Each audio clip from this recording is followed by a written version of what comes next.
I wanted to start working on this collision optimization.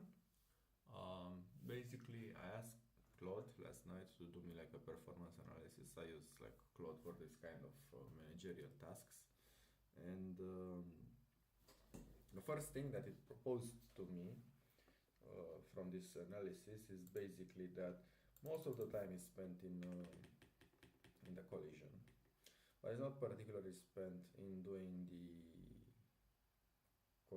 sphere-to-sphere collision, but rather the problem is the fact that the collision is often squared. So it scales quadratically with the number of robots. If I disable it, the first thing, so if I disable collision at all, the most problematic function becomes the physics, like the move part. Which is using some exponential function, but you know that's just that's a separate topic. But this is just 20,000 calls, but this one is 6 million calls. So as you can see, it's like quadratic. Now, Claude proposed the following.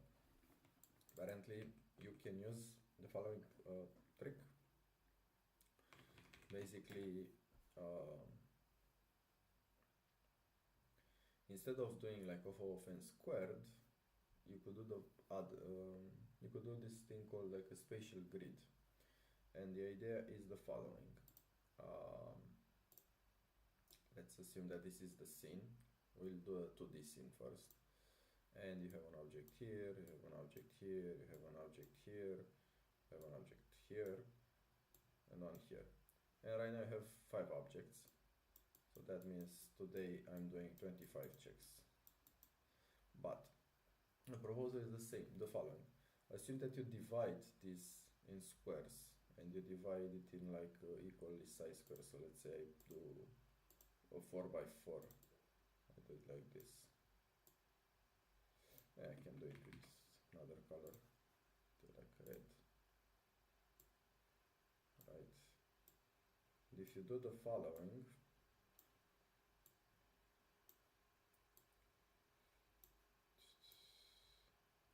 you have like a 4x4 square now.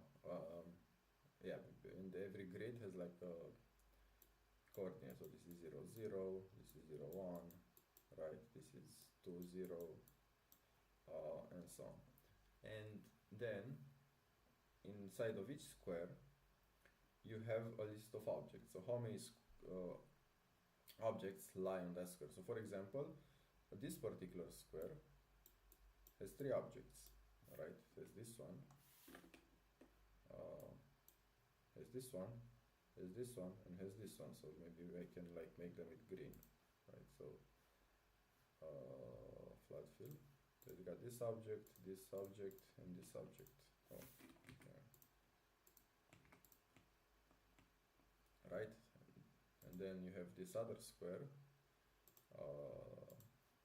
By the way, maybe I should increase the volume a bit. Hold up. Alright, I think now it's better. So what I'm saying is that you need to do this grid of this is the entire scene, and then where is my my pen? There we go. My pen, my brush. Right, and then you have this one has like 0, and like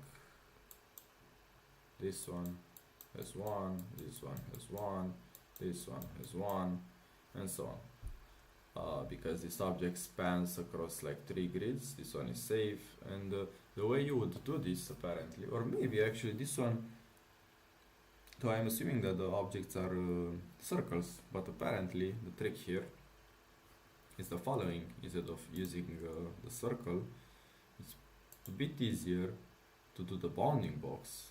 So let's put it like with the blue, and this is what I'm gonna do. You use the bounding box, but maybe this would be the bounding box.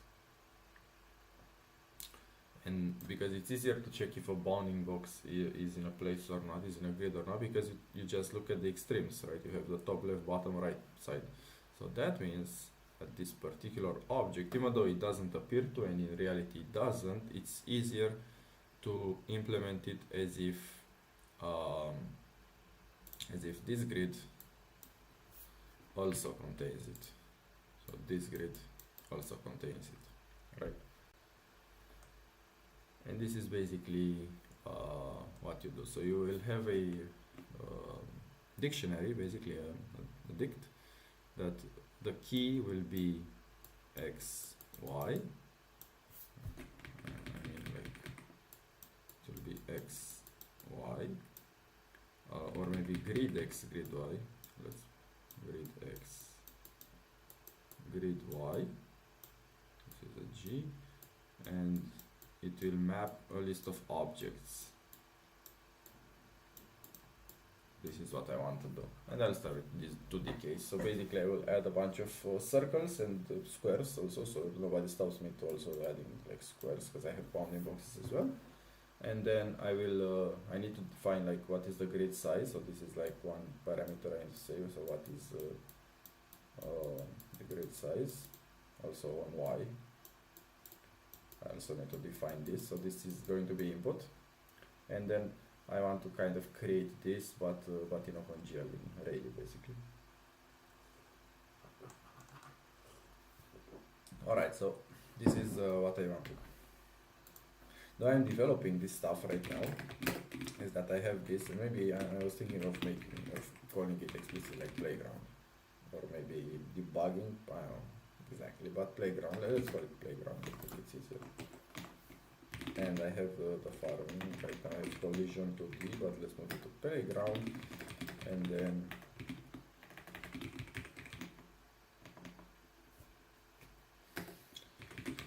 so for example I have collision to D, circle, which allows me to do like arbitrary 2D stuff, and then I can expand to 3D, and usually it's as simple as like find and replace from 2D to 3D, collision 2D, right? So basically all of this stuff here is with 3D, with 2D. But for example, circles, rectangle collision is actually just sphere, axis aligned bounding box collision, and I just add 1, 0 to the 2D point. So it's basically the same function. So initially I implemented a function in 2D, then I moved it to 3D, and now I'm calling the 3D variant by adding a 0 here, and basically faking the point in 3D, because the simulator is in 3D, but it's easier to reason in 2D, as you can see, as you saw in the picture earlier. So yeah, let's see if I can do this. I'm not raylib expert, so I'm still like, well, let's do like collision, no, grid,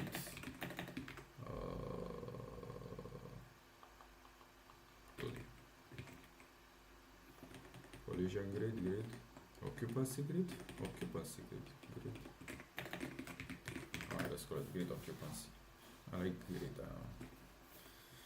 So let's do this. Try to just code it. Still like not woke up, but who cares?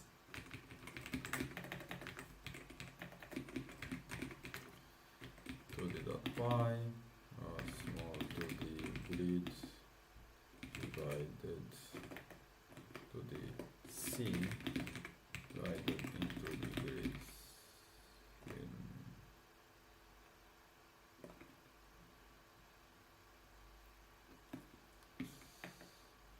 that.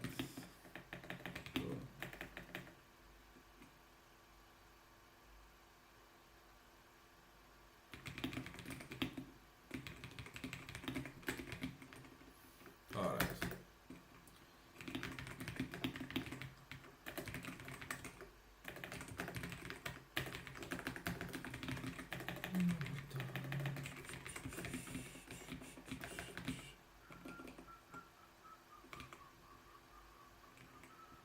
By the way, chat how to remark Slim the bio, but not here. Let's start it in Chromium.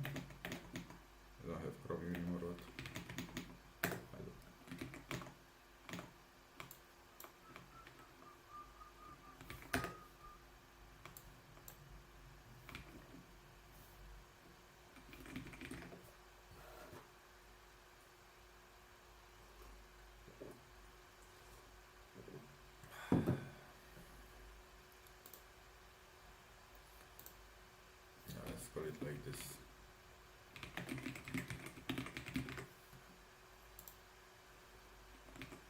Alright, now we have a shot here as well. Let's put it in. Very nice. But actually I need to do it like this, always on top.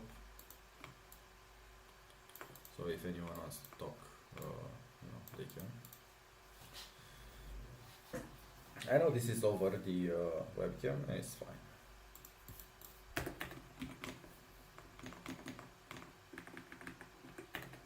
Alright, so how do you do the raylib stuff? So you have to do what? You have to import it, right? Init window, let's put it in 600, 600. Hello.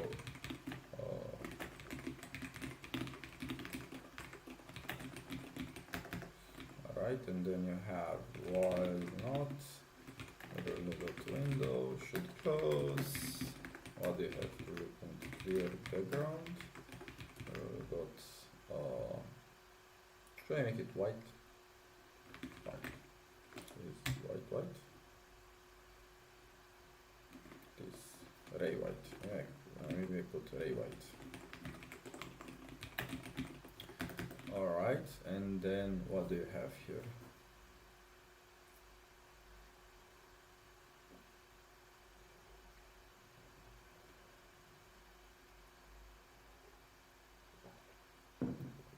Yeah, I can draw a rectangle or something. Draw a rectangle, and I'll draw it from like 100, 100. Yeah, maybe I can start using the point to this stuff. Nah, let's not do it yet. The width of 30, 30, and the color of raylib dot black. I think that's all. Do I need to do anything else for raylib? I don't know. I think no.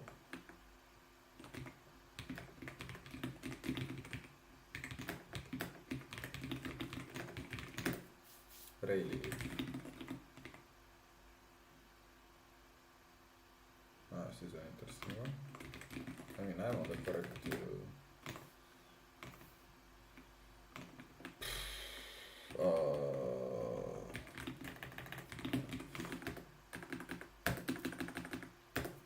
Alright, cool. But where is my yeah, something is not correct here. I forgot something. Window should close. There is one thing I'm missing here, but I don't know. Maybe I should do the target FPS.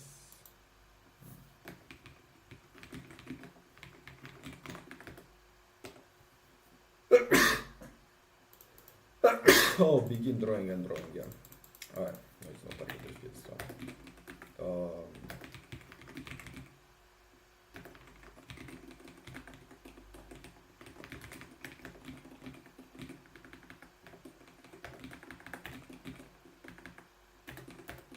Okay. Cool, so I have a fucking rectangle.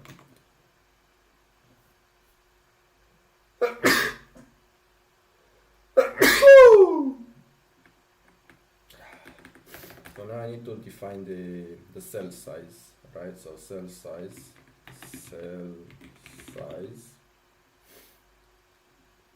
Maybe let's define the cell size as 200, 200. And maybe scene size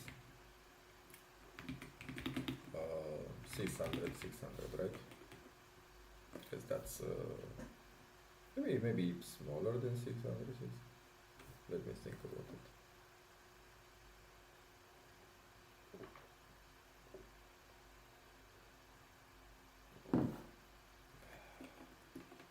Yeah, maybe let's put this 610.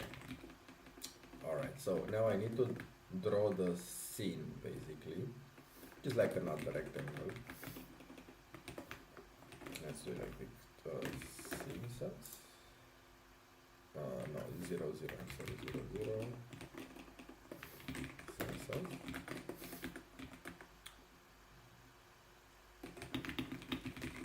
set. I want to do that. I want to draw rectangle lines. There you go. cannot, yeah.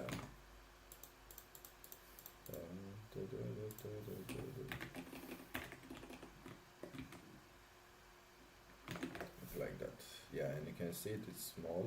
I want to make the thing, how do you make ray? Wait, I can look in the other thing. I want to make the scene a bit, I want to make it resizable, and you need to do the following. Okay, there's another thing here.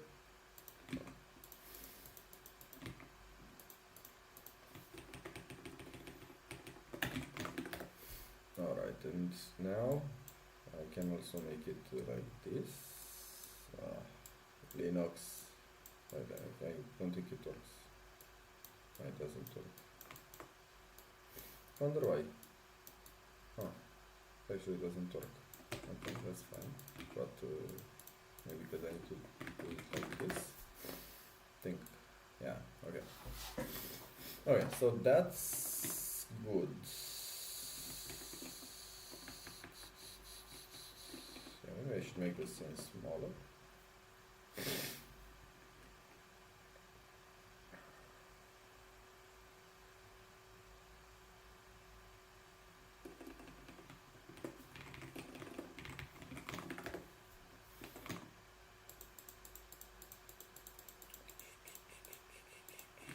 Let's fucking keep it like this.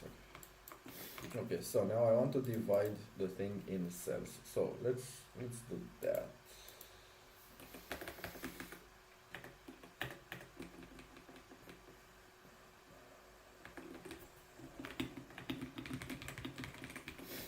Yeah, maybe let's make like a draw circle as well.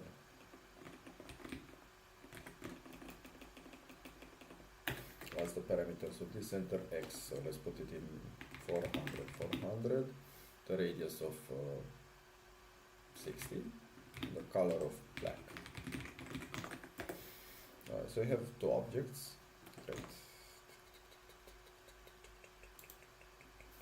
So how do I do this? So basically I need to divide on each of these two.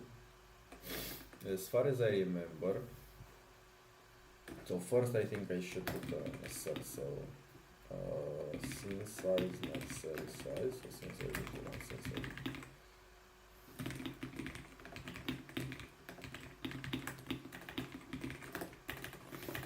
Like these two need to be divisible, otherwise you have an issue.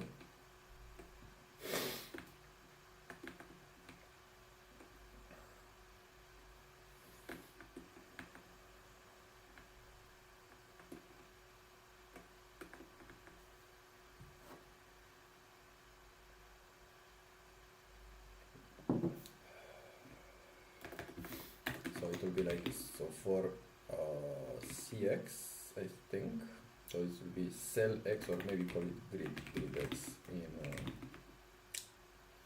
scene size over cell size, for grid Y in like this.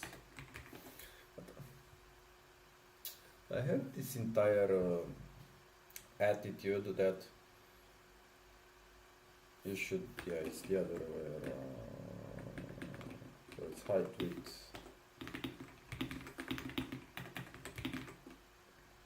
It should be grid H or maybe grid Y. Grid H, grid width, height width.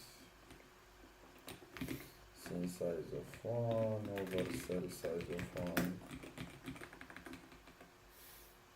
And I will do draw rectangle lines.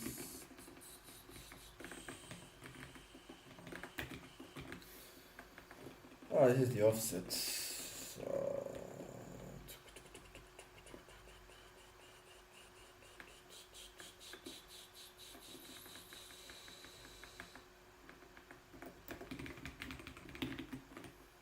Yeah, maybe I shouldn't have this offset. It's a bit annoying.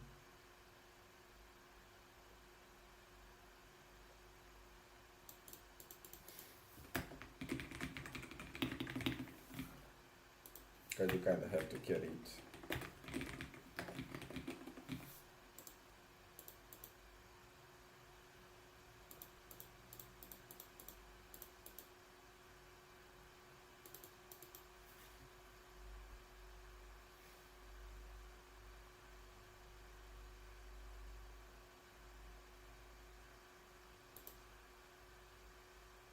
It's just so I can show the thing.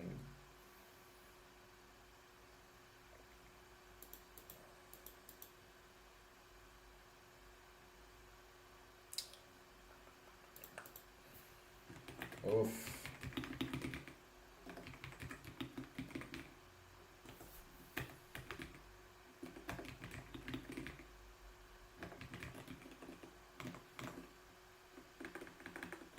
Yeah, let's see if this still works. Yeah, it does. Kind of.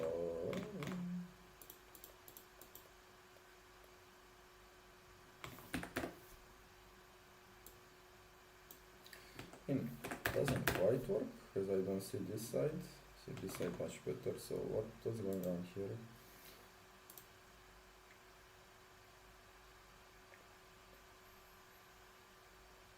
Oh, because maybe I don't need this offset here. Oops.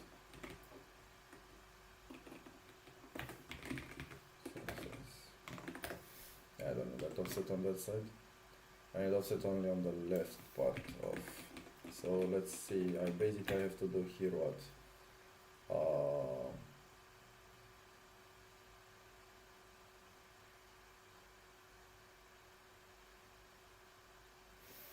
Basically it's the index, so it's grid is the age index and the y index. So grid age is this is a different thing. So it's basically this plus screen size of 0, and it's going to be grid W plus plus offset. I'll just call it offset.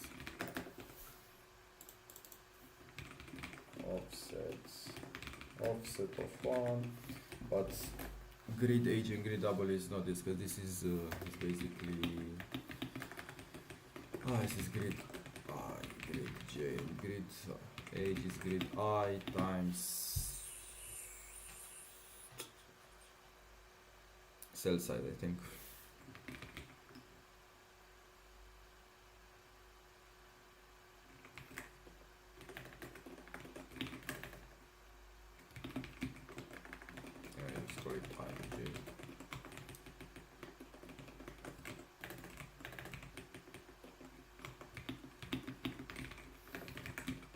Like that. Okay, so it's correct. I think this is wrong. Let's see.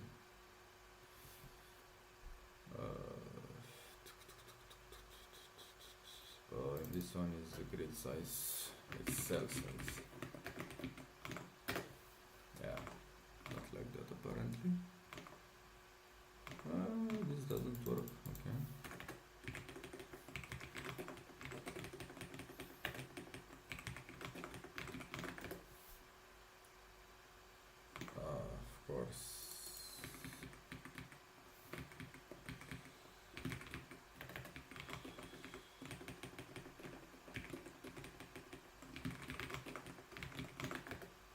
Alright, there you go.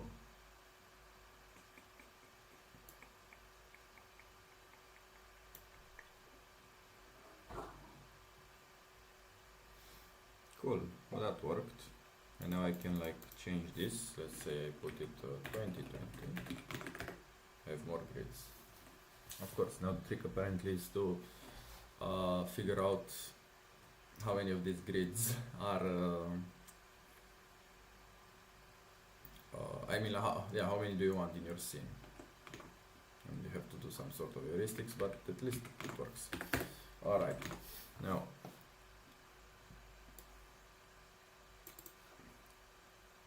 kinda need to do a bunch of refactoring here already, because I mean, okay, I can draw this, but I need to basically for each object that I have, I need to figure out the cells it makes part of, basically. So basically I have to figure out an I and a J for all of this. So in order to do this, I kind of need to turn these things into a list of objects, maybe. So let's call it like this. Scene objects equals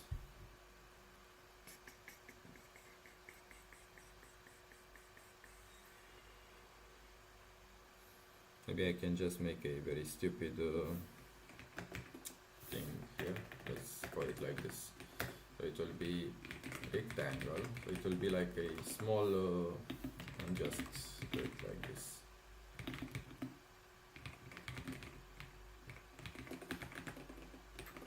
It will be pretty much the same thing, but I need to figure out what type of object is before I start drawing it. Right, and then here at drawing, I'll just do this first. So object in scene object.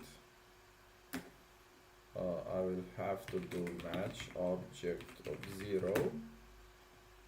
I will do case rectangle, draw rectangle, form, case circle, and what's the other one? Case nothing, raise not implemented error. Will that just work? No. Fuck.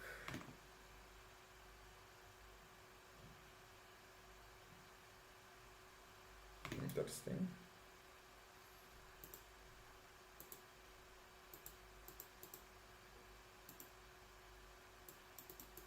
Really, so I just need to do what?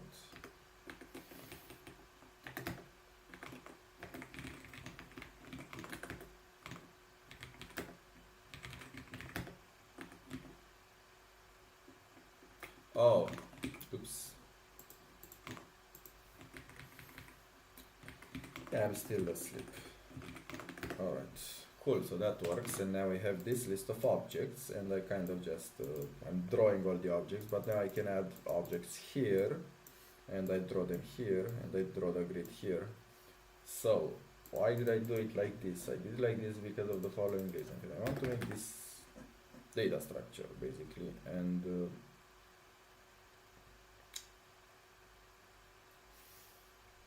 let's see how I would do that.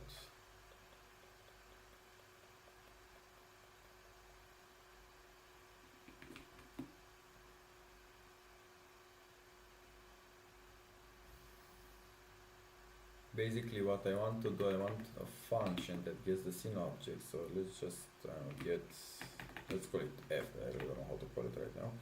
So I get this, it's a list of tuple. Okay, so I'll get the scene objects, and I need to get the cell size, and I need to return what? I need to return the following. A dictionary where the key is a tuple of ints, like this, tuple int, and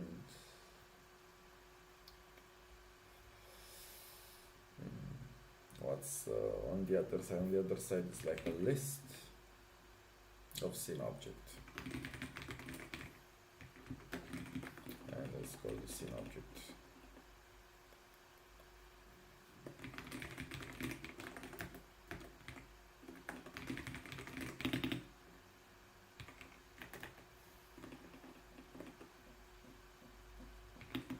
Does it work like that? No. I'll do that, right? But you can do that. Okay.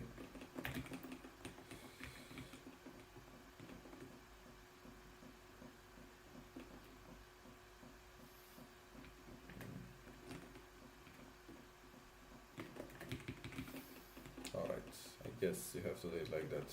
Alright.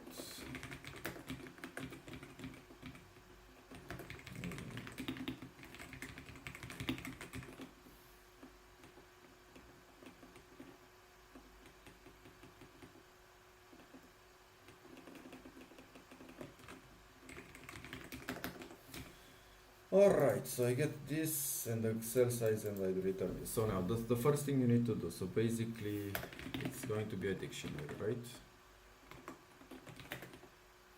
Hello. Fine.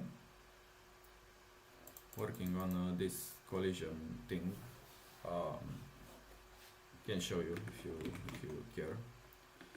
Basically, I'm trying to optimize the collision detection, and this is like a small playground I'm doing. So basically, for each object, I'm trying to see on which smaller square it makes part of, and in order to do this, I'm just going to like go through all the objects, and then for all the objects, I take the bounding box. So for example, for this circle, you need to imagine the box around it. For the box, it's just the box. Take the top left and bottom right corners, and then you figure out all the places it belongs. And I'm trying to think how I'm doing that. So I need to go through all the objects. So that means it's going to be like this for object in scene object. Let's go to obj here. Now I need to go to this switch, but maybe not, because like the first object, or maybe center. So you see this has got, yeah, okay, I need to do a match. I just do it on if else if.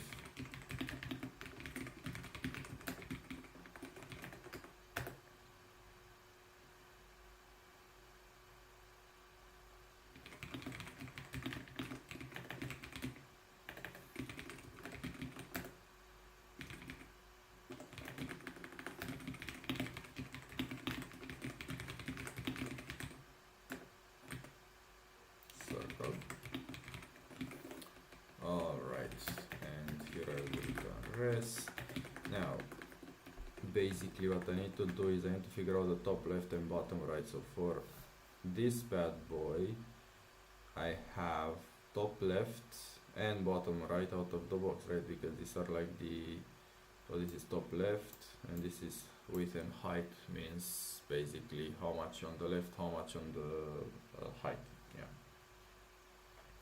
So if I already have like xy with height equals 1, that means the box, yeah, starts basically, how do I do this? Top left equals xy, bottom right equals x. Yeah, it's like this.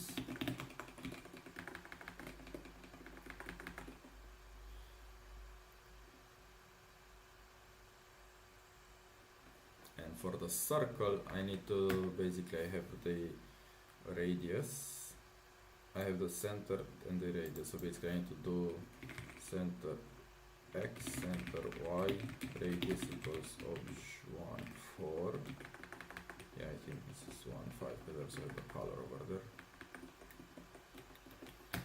That means top left is what? Is center minus radius.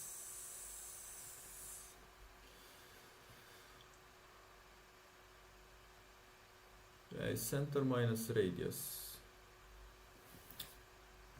is center x minus radius, center y minus radius, and bottom right is the same but with a plus. Okay, cool. So I have top left and bottom right for all of them. And now I need to do what? I need to go through all the subdivisions of top left and bottom right.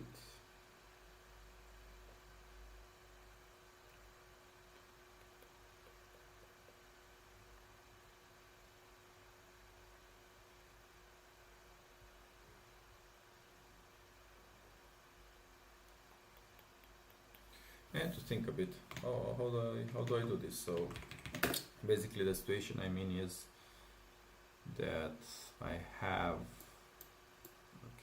this thing, and I have like a box here, and I know like the grid size is like this, assuming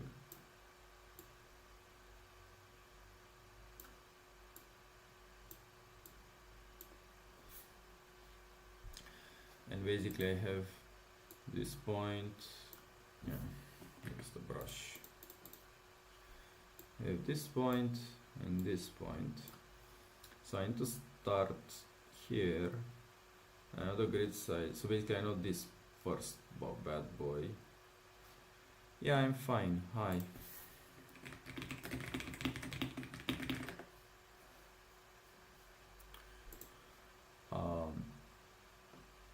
So I need to find this bad boy, so this is top left, this is bottom right.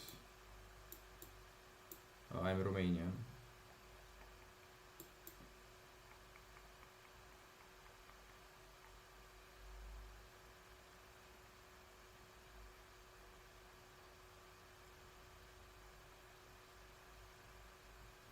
I need to go.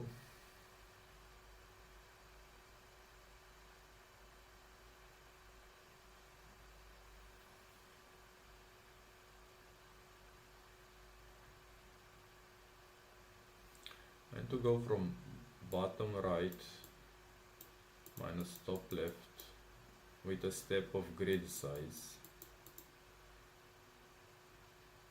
Yeah, I need to go from top left. Yeah, that's what I need to do. So I need to go, so n steps is going to be the following. Let's call it nx and y equals, I don't think you can hear me, or you're a bot or something, so Ava Brook sounds like a bot name, to be honest.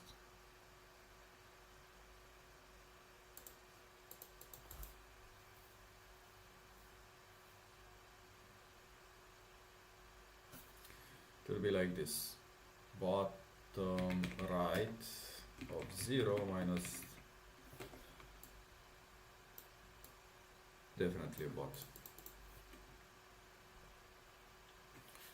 So it's what is bottom, okay, minus top left of 0, bottom right of 1 is top left of 1. And then I need to divide by the cell size. And I have to do the math.silting. So it's math.sil.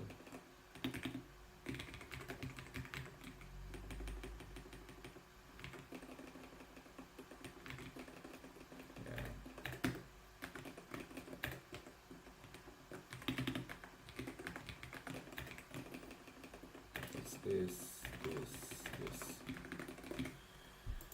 Alright, and then I will need to do the following. So for I in range ny, for j in range nj,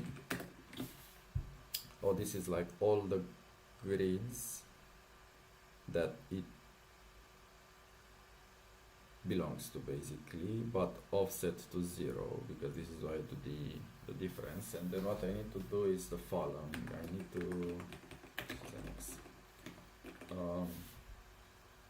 do res of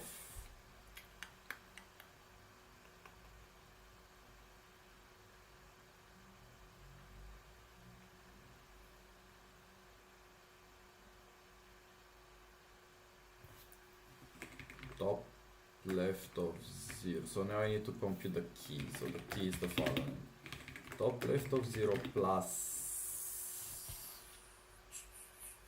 nx and plus I, top left of 1 plus j. This is the key. Then rest of key equals, and I need like an object number here. So how we should use maybe. So this is the object number, and I would say, but this is like list of integers. Int.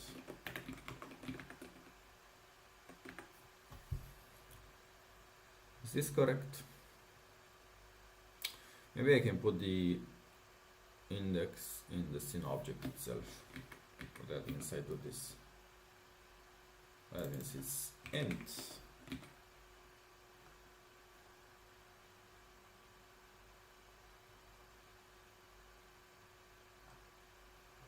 Yeah, no, it's fine.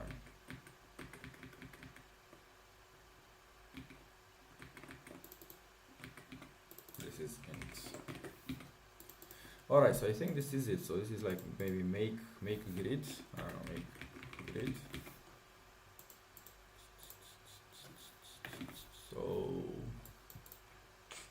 we'll see. Let's see. So make grid.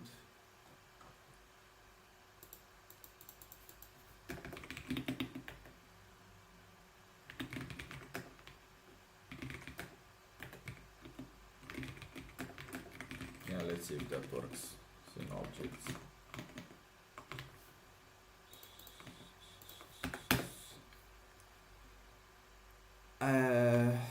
On position 16 it says,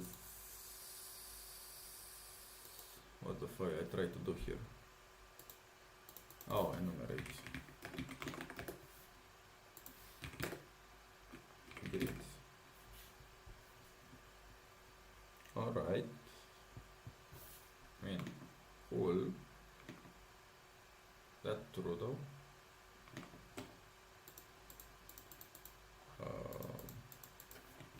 Maybe let's put it here after one drawing. How do I put it after one drawing? I put it here. I don't think it's true. As you can see, like this one should have been part of 4 boxes.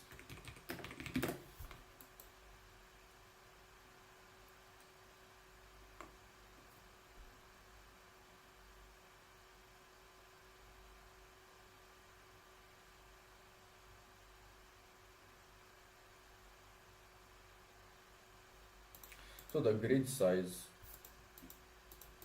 200. So it's supposed to be smaller number. Something is very broken here. I don't know exactly what. So let's see. This is not a key apparently.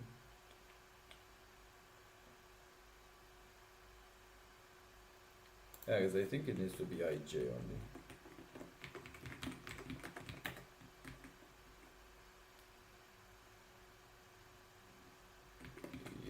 I think it needs to be IJ.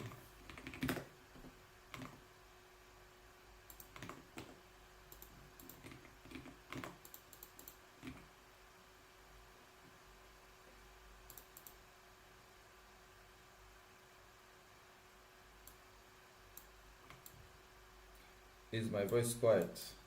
Yeah, I'm sorry. I'm trying to think also. I'm not a professional streamer. Right, let's try. I'm upping itself. Thank you. Yeah, it's not something I need to think while I stream as well, which is more complicated than you think if you don't do this very often. But yeah, thank you. So what's the issue here? Let's see. I put a break on here.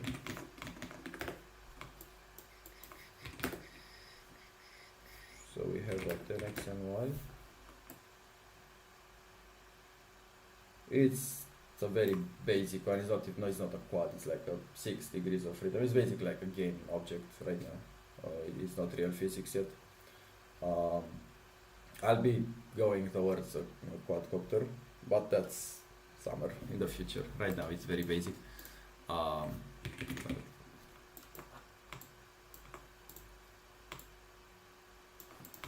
Yeah, me too. I just got the motivation to start working on it. The way I'm doing it right now is maybe a bit, stupid. The thing I'm trying to do is basically like a multiplayer simulator as well. So that means you can connect to it. So it's not necessarily client. You can connect to like 2 drones at the same time. So this is one of the features I'm trying to do. So basically you can control this one, you can also control this other one from another screen. You can connect to it, you can put a server remotely somewhere. And I have this very stupid collision detection, which like the drones are spheres and the obstacles are like are like boxes basically. When I stream I have lag, so usually it's 60 FPS, but when I stream it kind of messes up. And as you can see, like the collision kind of works, but what I'm trying to do right now, yeah, everything is basically, at least, yeah, most of it is coded from scratch. So the problem that I have right now is that it's kind of inefficient because I'm doing this often squared collision. Basically, I check everything with everything, and because it works fine for a few objects as I have here, but there is no point to check if this object here like collides with this robot here, just because they are so far apart. So apparently one idea is to like divide your scene into like cells, so you have like these small cubes, and then you only check in that cube or in the neighbor cubes. It's a, what do you mean a CLS setup or a point-to-point? It's a basic TCP server, so it's not peer-to-peer. Yeah, basically the architecture is like this. You have like a TCP server on top of like the main thread that accepts connections. Then every client is like a thread also, so when you connect to it, you get your own thread, and then what you get back out of that, so there's a protocol, you get like the FPV camera.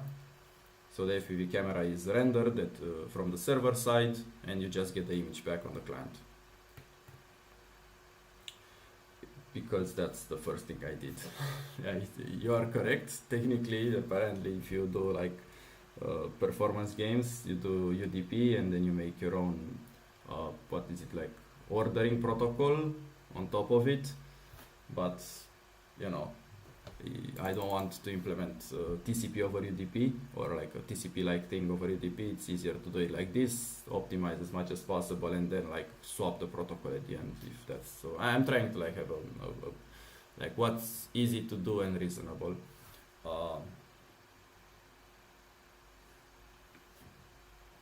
Use the latest data on client. I mean that's true, but then you need to have client-side logic to say, wait, is this the previous frame? How much did I skip over? But you're right. Technically we can. But it adds like logic on the client side. And right now I just show the image.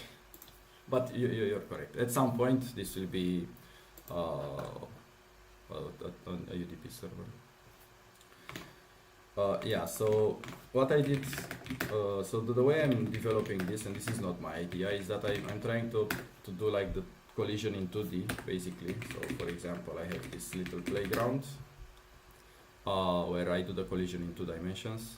So for example, this is how I do the robot collision. Basically, it's based on like the distance of the radiuses, and I have the same for circle rectangle, which is the 2D version of robot and a box. And it turns out that you can do all the collision stuff in 2D, and then you just find and replace, and you replace 2D with 3D, and it works in the 3D scene as well. And for most cases you can do that. So basically I just have like circle rectangle collision. I'm just calling the sphere AB collision, but initially I developed it in 2D, and then I just, now I'm calling the 3D function. I had a fake 0 here. And I'm trying to do the same now. I'm trying to do this grid occupancy thing, where, for example, I have the drone here, and it's got this radius, I have the box here, and then I'm trying to divide the scene in multiple subgrids, and then I'm only checking the collision inside this. Apparently you need to check inside this and also the neighbors. Again, this is not my idea, but I'm just trying to, like implement it properly, because right now, so I'm using Claude actually to make like performance analysis and stuff, and it told me that the most time is spent in this sphere-sphere collision, obviously, because if I check every robot with every robot and with every obstacle, it's often squared. Basically, I have like some million calls, and which is, over a bunch of time. And if I disable this, like everything reduces to like a few thousand calls. So as you can see, this is all often squared, because I do all the robots with all the robots. So I hope that this thing where I use the occupancy will like reduce it, and I only check like the neighbor area.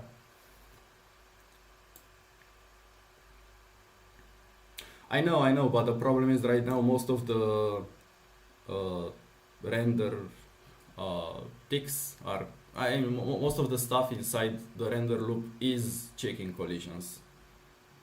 So I need to check them if I want to know if I go into a wall or something. And the best idea that it is right now is to check only if you are colliding with the walls that are nearby. That's the main idea. But you need to know what's nearby and what's not, in a way. But you're right, it's not the most critical part. Ideally, yeah. But you still need to know if you collide into something or not.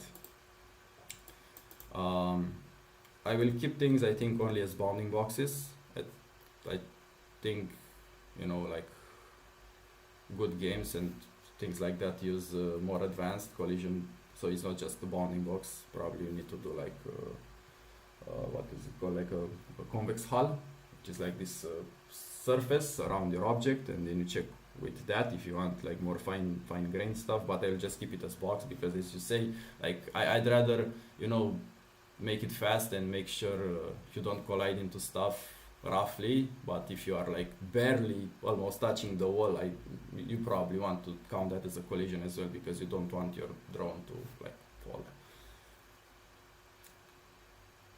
Yeah. No, I don't want it to be physically accurate. I'm just trying to optimize that right now. But you're right. No, I'm using bounding boxes because of this reason, and spheres. Anyway, I'm trying to figure out what the heck I'm doing wrong here. What language do you code in? Do you use Python or C++ or whatever?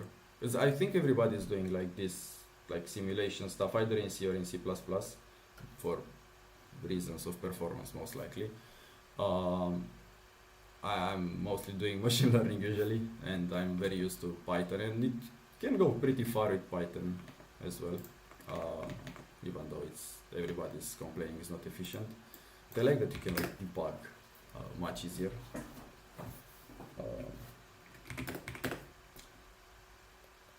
Oh, C#. Nice.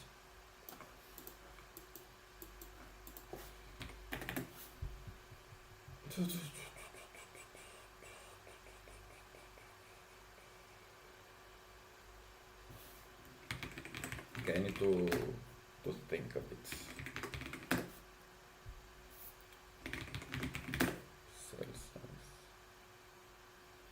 Yeah, I'm doing something stupid here.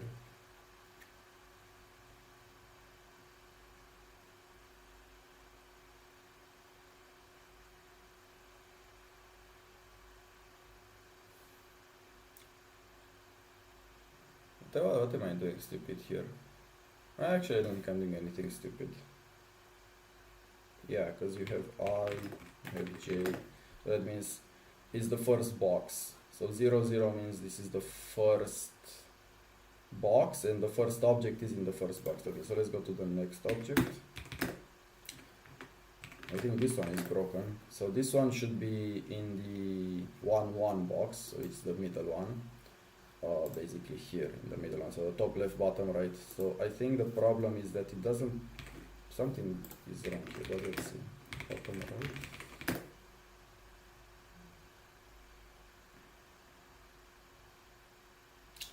Oh, I think I know.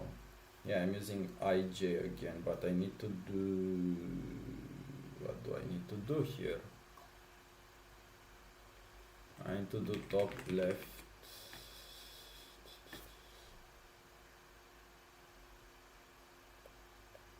So this should give me the number of, so nx and ny should probably be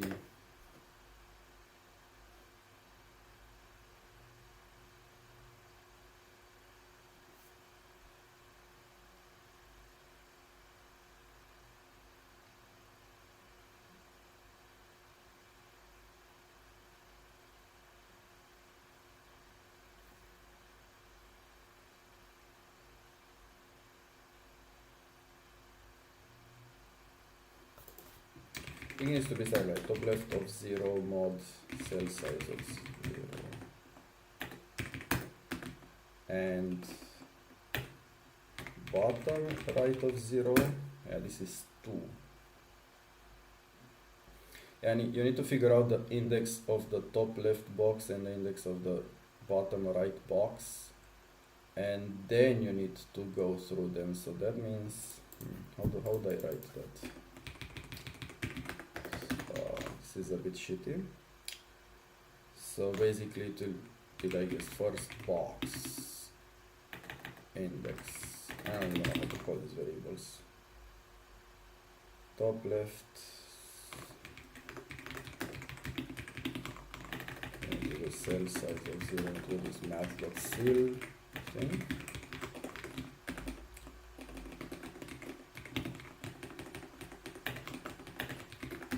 And this is the last box, which is bottom right of 0. Okay. First box. So this is why I like Python, because you can like just write code in this debug loop, and then you put it in your editor, and then ideally it should be good. Alright, so now the number of, so this is the idea of the first box, this is the idea of the last box. That means the number of boxes should be the difference, so it's like nx equals last box of 0 minus first box of 0, maybe plus 1 thing, because you want to go to, so this will be 2 boxes, it spans over 2 boxes, right? Because it's a 2 by 2 situation here. So you add the plus 1, and y it's like this. Alright, so I have this, that was wrong, and then you do this, and then you need to add the first box. Yeah, you need to add the first box here, I think.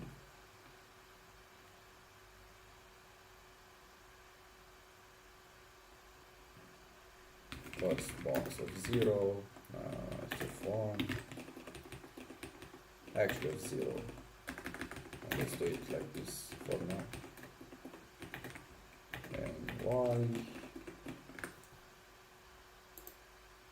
Let me make sure I don't make anything. So first box of 0 times plus I, first box of 1 plus j. So hopefully now this is fine. Let's see. Great. Okay, so I have the first object is in 1 1, which is wrong. It should be 0 0, but it's fine, because the first object should be in 0 0. But then the second object, I index the objects by their ID basically. The second object is 2 2 2 3 3 2. So at least I know it's in 4 boxes. Everything is like off by 1 here, which is fine. Why is it off by 1 though? So the idea is that, okay, so the second object is in 4 boxes. Why is it off by 1? 1 1.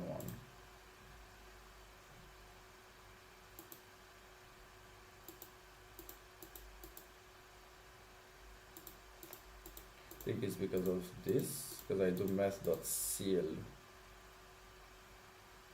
Why do I do math.ceil here?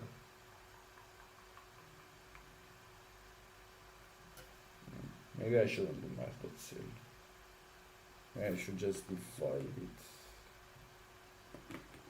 I think it's math.floor.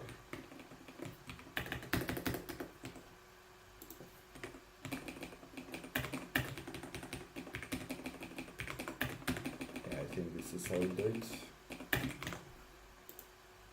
Alright.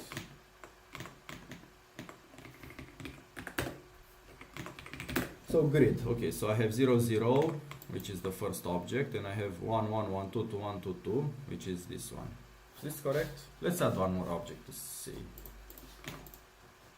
So if I add like another rectangle and I put it on at 100 300, and I make it 100 100 wide.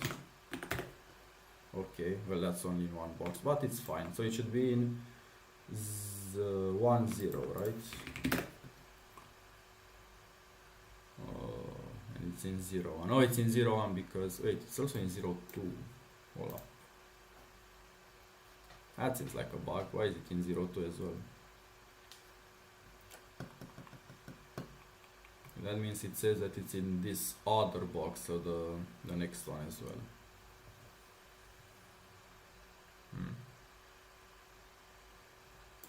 Yeah, but maybe this is because of this stupid offset that I put here. I put an offset so you see the start of the thing, but maybe I should put this 0 0 here.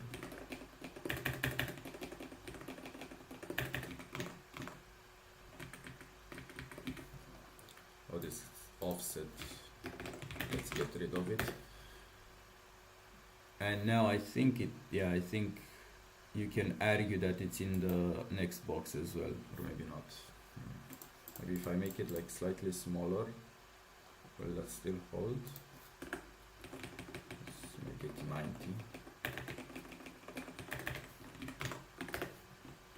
Okay, and now it's only in one of them. And if I increase it just slightly, maybe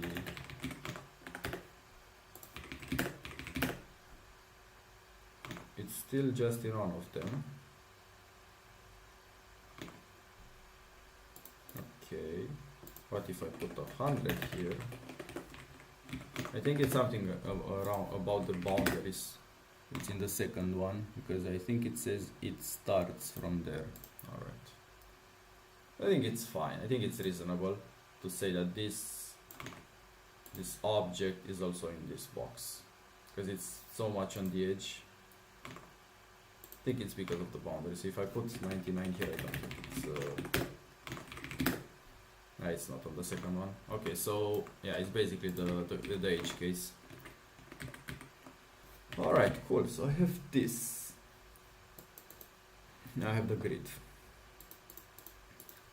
Don't like something about the grid. Don't know how to fix it. Don't like that it's in XY coordinates. I'm not a fan of XY coordinates. Oh, I'm not using H here. Maybe this is why it's buggy. It should be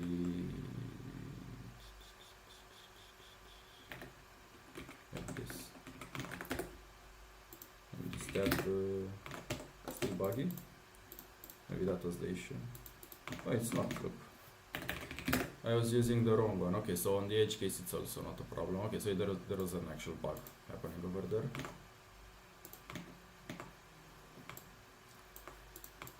Good. So I have the grid now, so that means I know for each object what grids it is part of. And what can I do with that now? I need to, instead of checking the offense squared, so each object against each object, which I'm currently doing, I need to rather check only inside the boxes it is part of.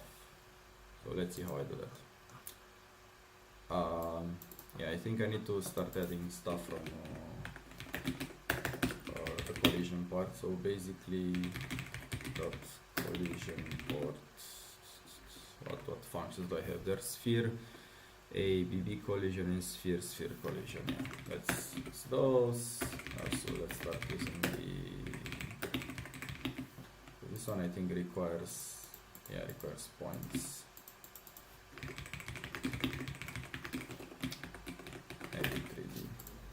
Alright, so now let's do the offense squared variant that I have today.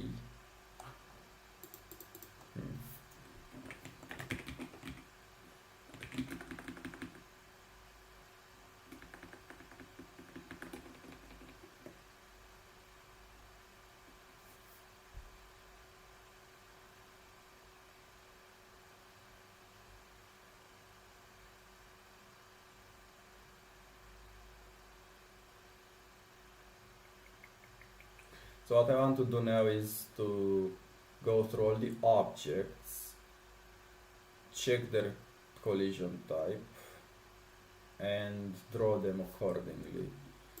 Meaning that I need to do something a bit smarter here.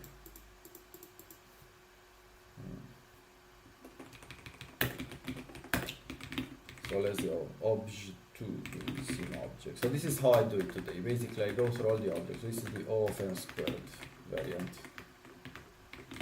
that I use today.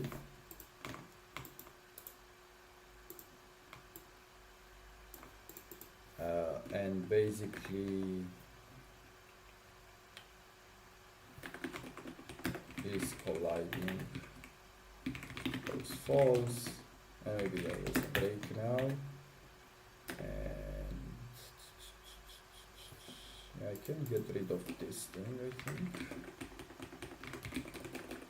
because the color makes no sense to be there. So I can get rid of this as well. Color equals black, if not is colliding, else red. Alright. And then I need to go again match.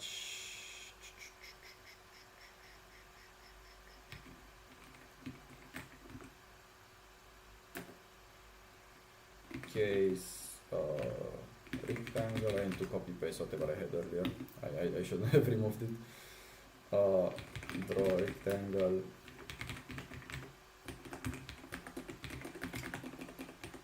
Circle, draw circle, case nothing, there's nothing here. Okay, and I need to add color as well at the end. Color. Alright, so they're black, but if I put true here, they should all be red. Yeah, okay, cool. So that's how I'm doing it today. So basically I go through all the other objects in the scene and I am checking the collision. So now let's do it here as well. Okay.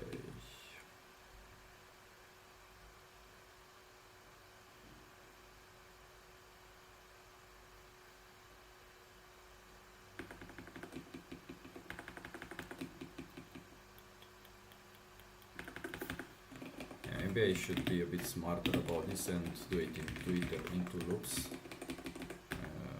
like this. Collisions equals 0, equals nothing, and I should do collisions of I equals is colliding. I think it's easier to write it like this. So basically I do the collision check here for all the objects and I do the drawing here. So I separate like the physics from the rendering, which is kind of how I do it in the simulator as well. The object and color is basically collisions of I. Alright. And now it should also work. Of course. I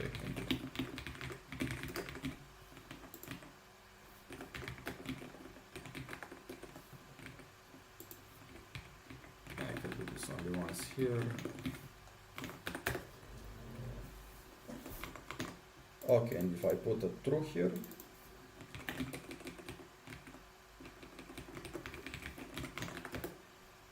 they are all red, perfect. Alright, now I need to check the collisions again. So, O of n squared variant. So, I need to check the object types because there's like 4 situations: box, box, box, sphere, sphere, box, sphere, sphere.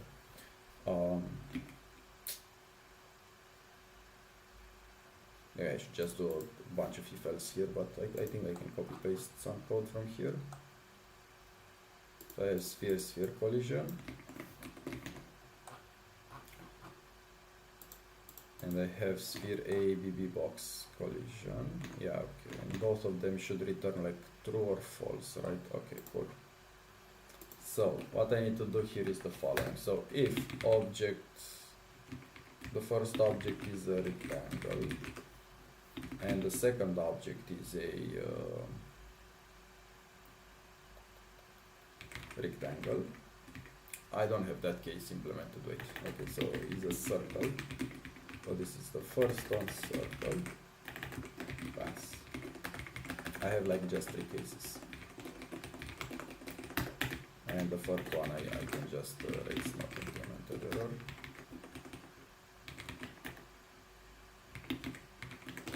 This is obviously. So what I'm trying to do is basically checking the type of object, and then I'm trying to call the right function for all the cases, and there's 4 cases. If I have boxes and rectangles, there's only like 4 situations, and 2 of them are symmetric, so it's just 3 situations actually. So this is like this, and then you have circle with a rectangle here, and then you have circle with a circle. Alright, so for circle, I call this function, which is sphere collision, because I'm trying to call the 3D variants I already have implemented, so I don't.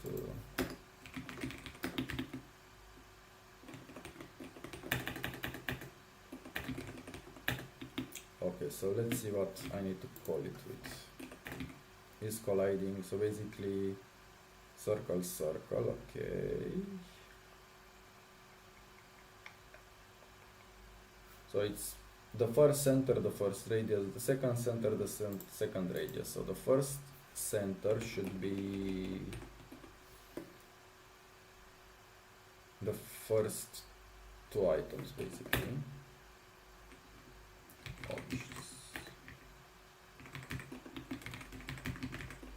The third one is 0 because I'm calling the 3D function, so I'm adding a fake one here. The radius is this one.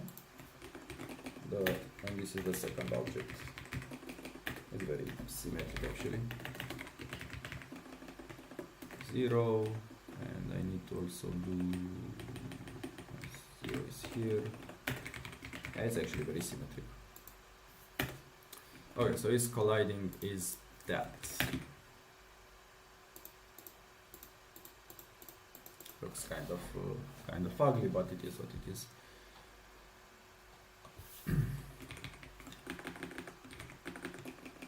This one should be sphere ABB collision. So let's see what I need to put here. So the sphere is the same, but the ABB part is top left, bottom right. So when you have a rectangle, you have top left, and you need to compute bottom right. Okay. So top left would be. Yeah, maybe I should add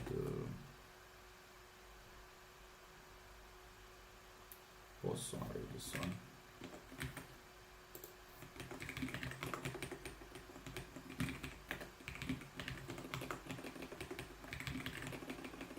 I think it's slightly better to have named variables in this situation.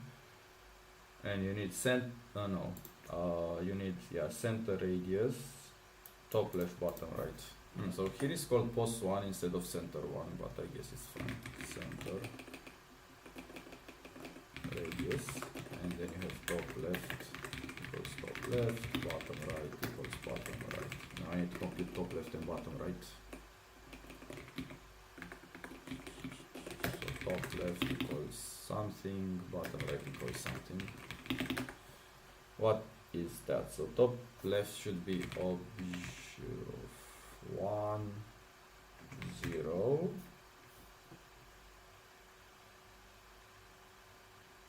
Oh, this is top left, and this is the width and height. So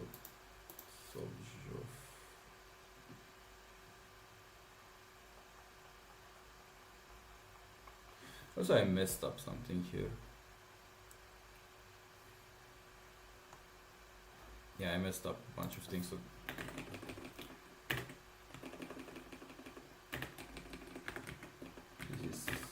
it's off by 1 here. That's fine. I think the final code will look a bit better, but now I'm just writing it and then I'm refactoring it. Alright, so bottom right, so this one is 1.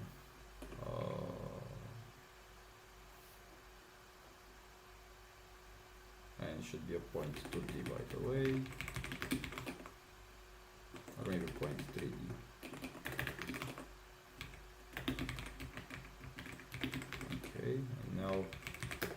bottom right is the same shit, but then I also add the width and the height.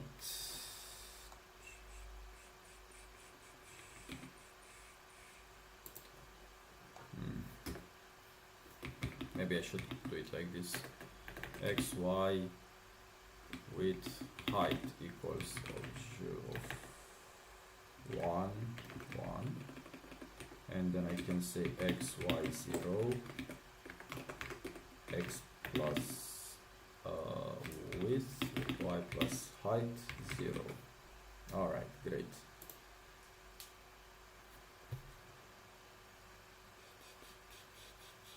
And I could probably do the same for this bad boy.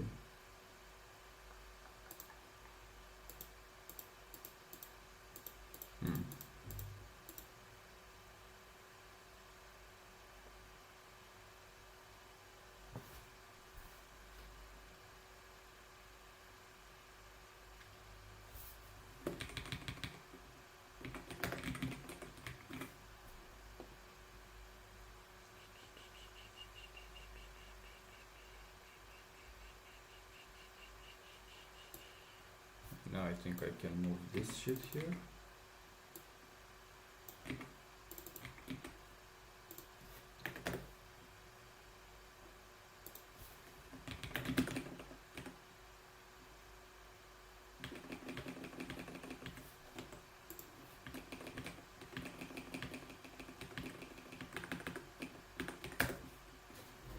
X, no, it's X, Y.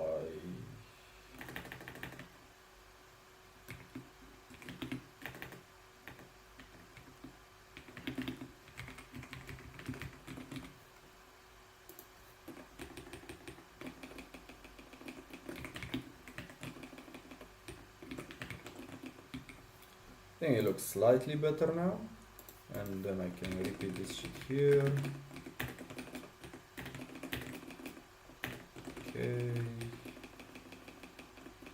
x1, y1, r1, x1, x2, y2, r2.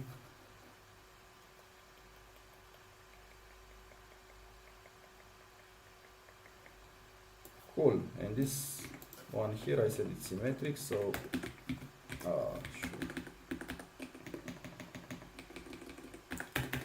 it's still sphere ABB collision, but it's the other way around, so now I have to change all these things. So wait, how do I do this? So the first one is a rectangle now, that means the second one is a circle, so I need to do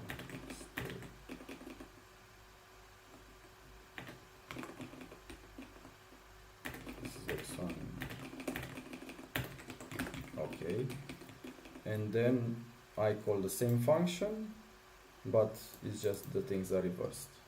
Alright.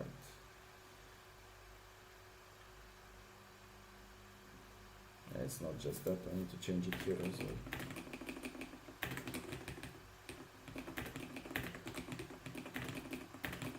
So I figured it out because the variable was unused. Probably I would have figured out while debugging. Okay, so I have the three cases, the first one is not implemented, so yeah. I will do the fourth one at some point, but it's just not implemented right now. So this is how I would do it today. Okay, let's see what crashes. Rectangle, rectangle. Oh.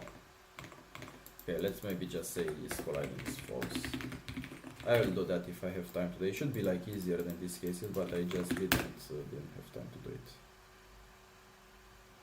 Okay, so on 6 and 59. On the case of rectangle and circle.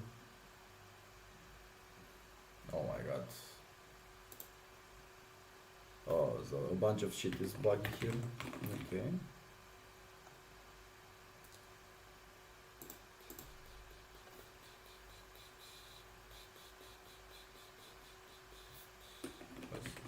This.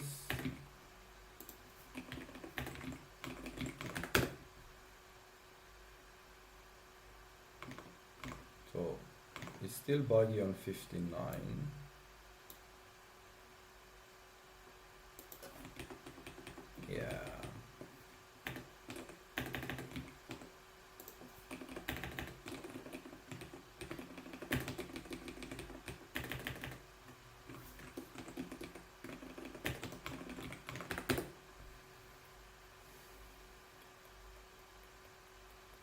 on 63 it says point to D because this is supposed to be point 3D. I don't have point 2D anywhere. I'm not using point 2D, I think. Wait, I'm not using point 2D, right?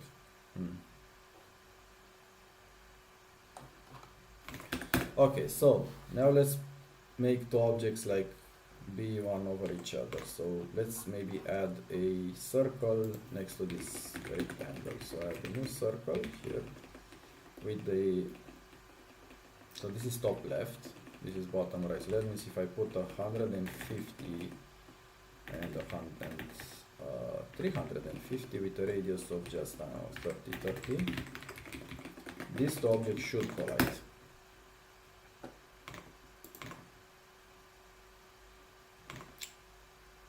The radius is just 30. Okay, and they are colliding. Okay, I mean you cannot see the second one, unfortunately. Can make it. Maybe I can draw like the outline as well with black always. Of course. So draw rectangle lines, I guess. It's the same, but I always put black here. And draw circle lines. Oh, nice. Thank you, raylib, for all these functions. There you go. So they are there. I can even use my mouse, I guess.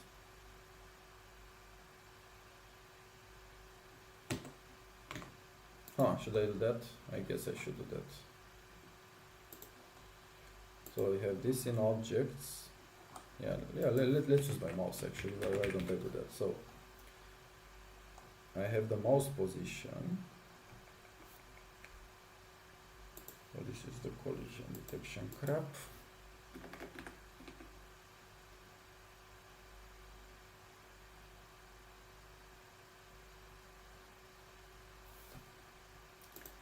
And to be honest, I can just move this stuff outside, so we can always say collisions equal to check collisions n squared. Maybe just check collisions and like that, scene objects.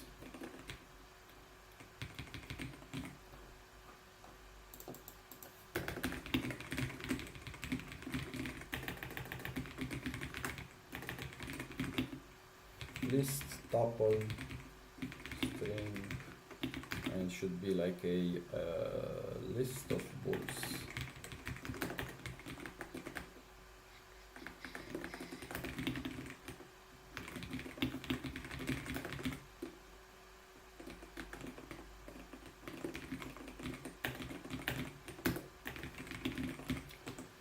So is colliding, blah blah blah. So if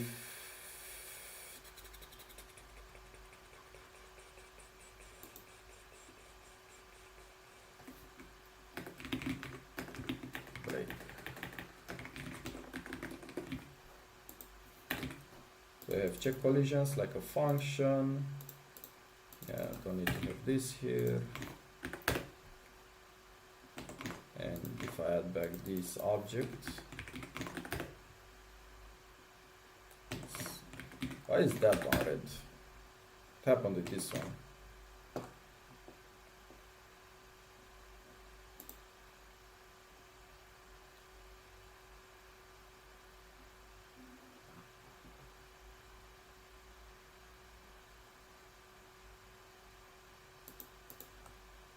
Yeah, what happened there?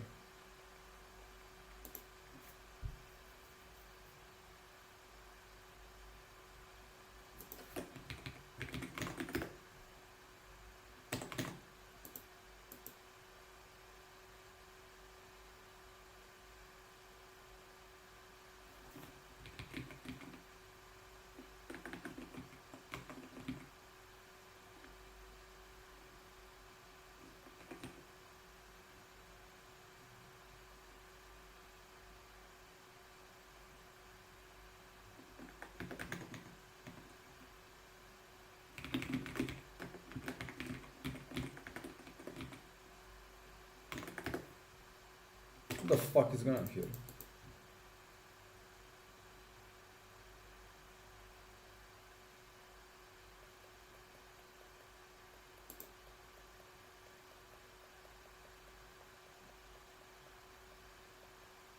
I think there is another bug, but I cannot see it.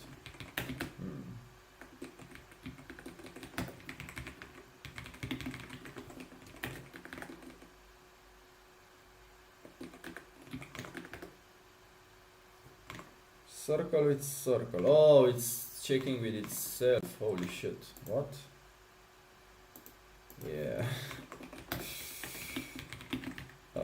Fuck. Yeah, you need to do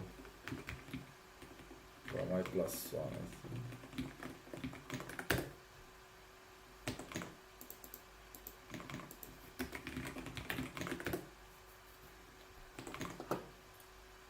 Okay.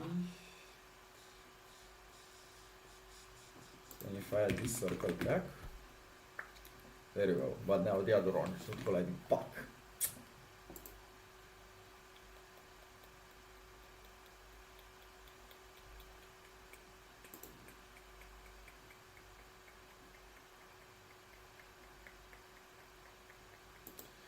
Yeah, I need to also have a J here, I think.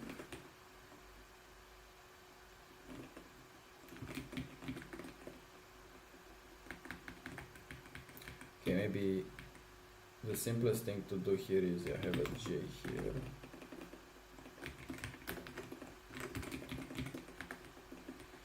If I equals J, that's going to. Yeah, there you go.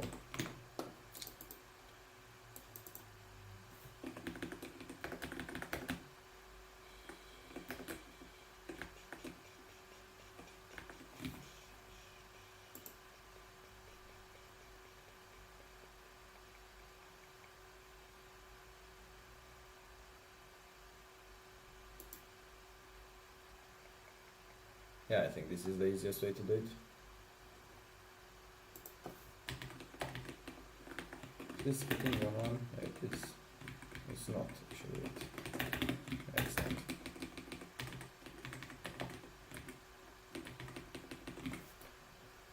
Alright, so this is check collisions, the inefficient variant. And this is drawing, and I'm drawing it red or black if they're colliding or not. So now what I said also I want to see if I can collide with the mouse itself. So in order to do that, basically I need to add another object here. So mouse object equals what? Is going to be a circle. Get mouse position, get mouse delta, okay.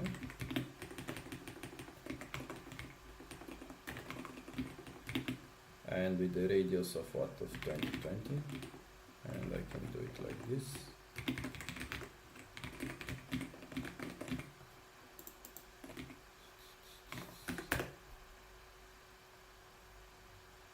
Cannot be indexed.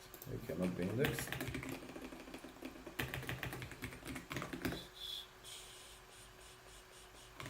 Too many, okay.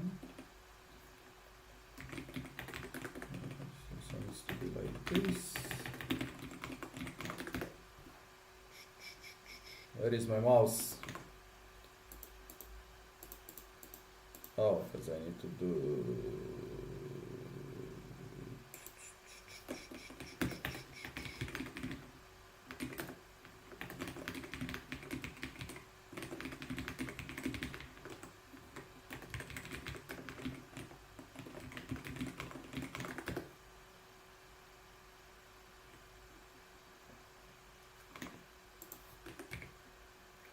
Oh, and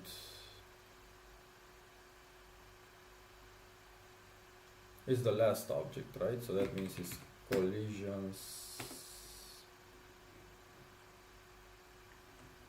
It's the last one.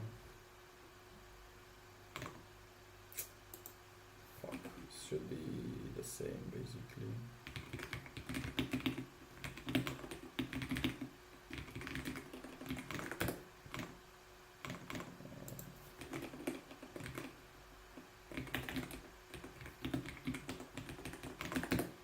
Alrighty, an integer is required. Where? Oh, here. Ain't that annoying?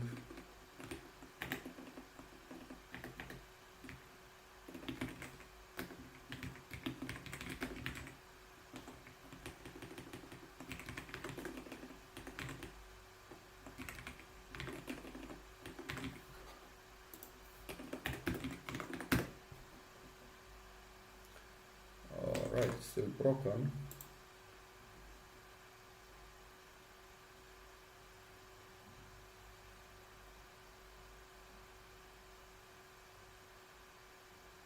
Actually, why is it broken now?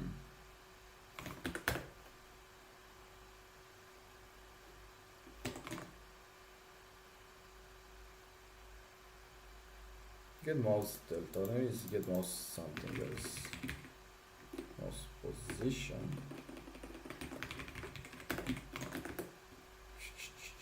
Yeah, there you go. Okay, cool. Okay, so I have this. I have a mouse and I can like check collisions. Great. Let's get rid of this bad boy maybe.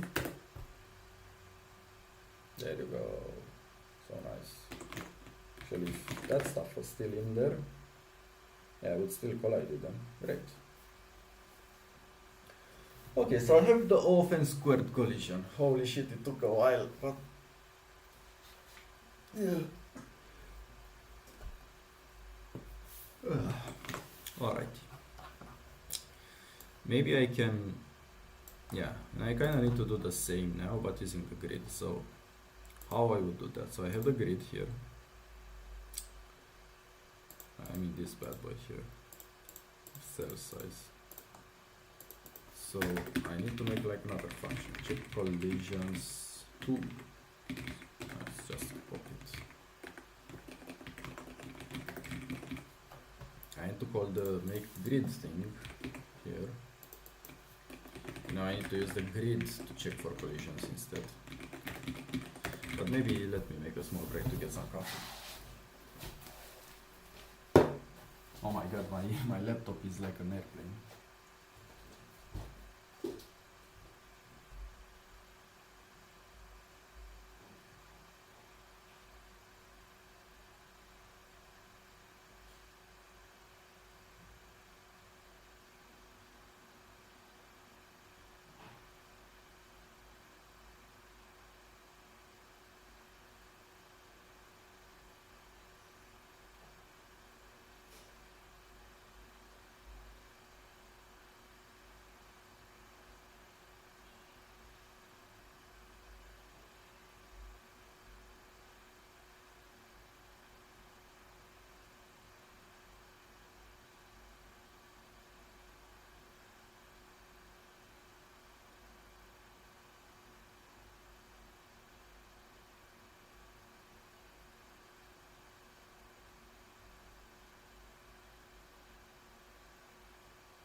Alrighty, I'm back.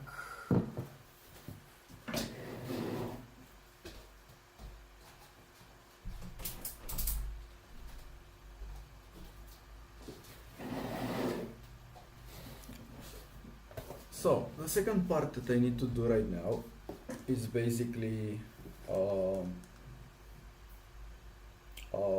run the same code but use check collisions grid, maybe I should call it check collisions grid. So in order to do this I need to make the grid, which I did here. So let's check collisions grid.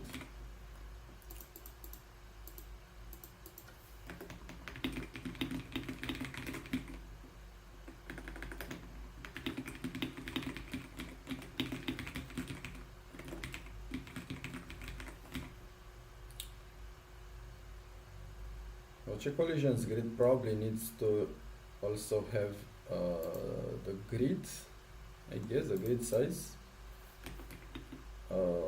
cell size, right?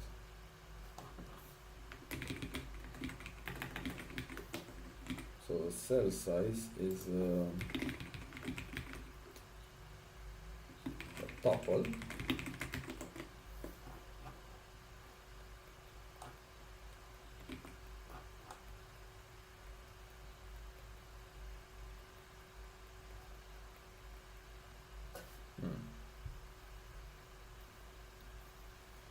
So this one is not necessarily true. You can have cell sizes that are not divisible. You just have one more cell that's incomplete on one side or both sides.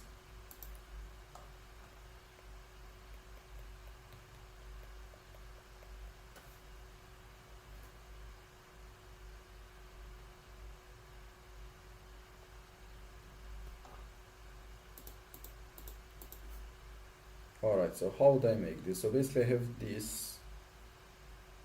So the grid is what? What did I say? It's like the index of the grid. This is cell size. And then all the objects inside. So that means I need to like go through all these entries. Yeah, so yeah, actually let's look at so I have seen object. Let's look at how it appears. Yeah, so okay. Float cannot be interpreted as integer. Where is that? Here.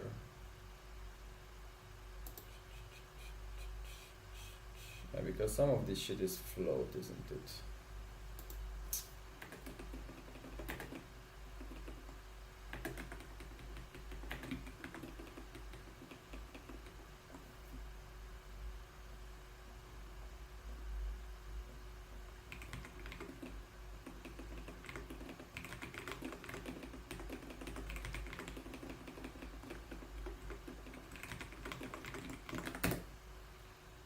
Alright, so I have the grid.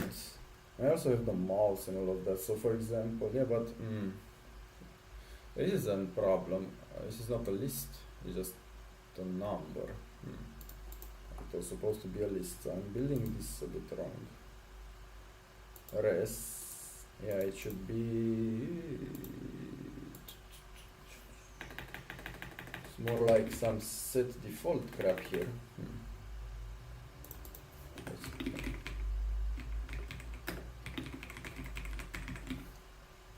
How do I do set?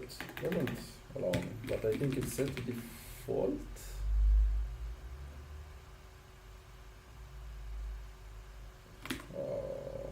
Let's see, Python dict set default insert list.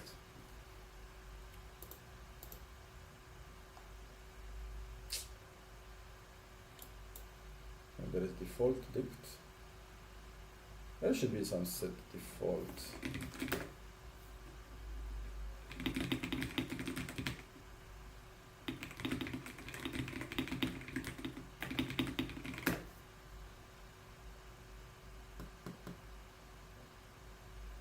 Okay, so it's set default. It's supposed to be here. Set default. Dot append.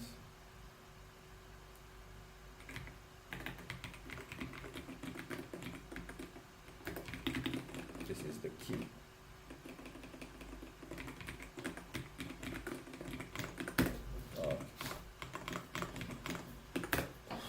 Alright, so now I should probably have a list of things. So I have, okay, 0, 0, okay, and I have 2 items here, 2 items here, 1, 1.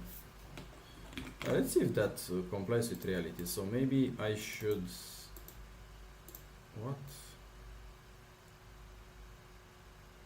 Oh, list. Should comply a bit with reality, so maybe I should call the collisions on the second tick.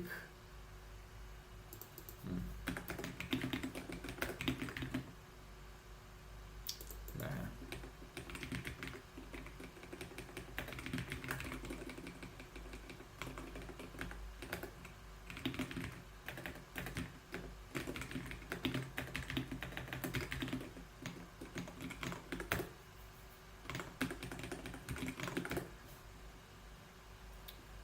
Where is my drawing?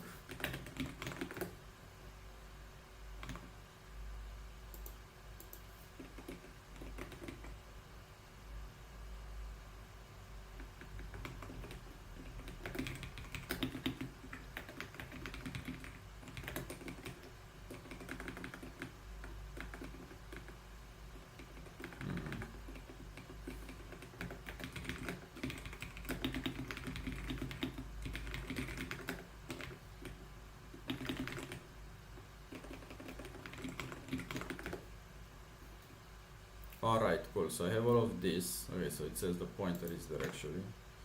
So let's check a bit the reality. So it says that on grid 0, 0,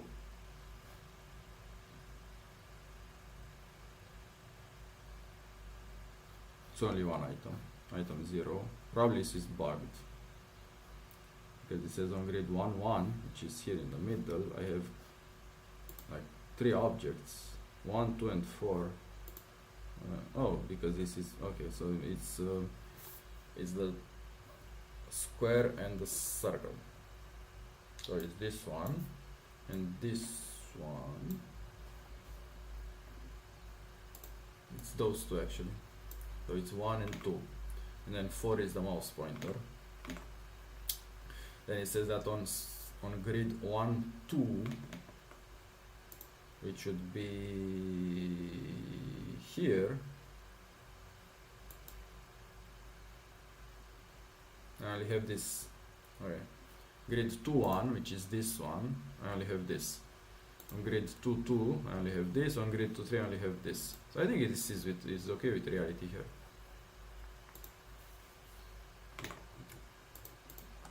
Cool.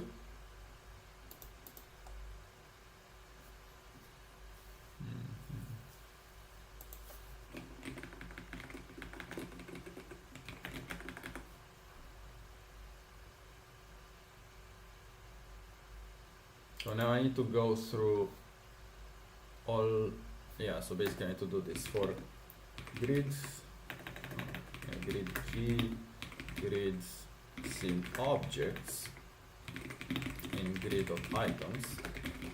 So I have a grid key, which is like this tuple, right? Grid X, grid Y. And I have a list of scene objects, which is basically this. And now I need to do the O of n squared thing, but only inside this small set of grid. So maybe the question is, can I just call this function again?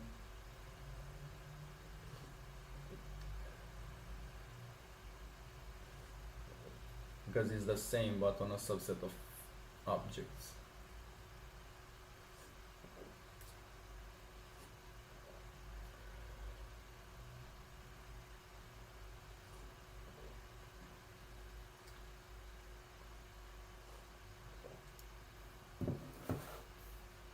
I think I should be able to do that. Yeah, basically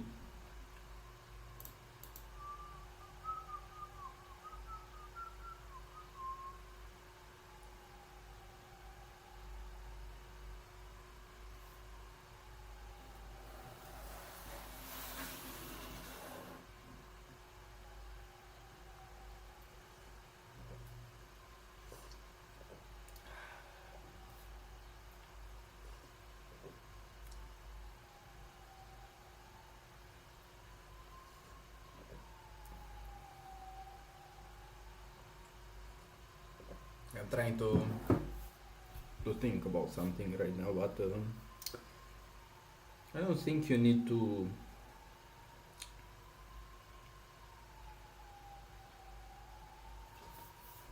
Yeah. Okay, let's do it like this.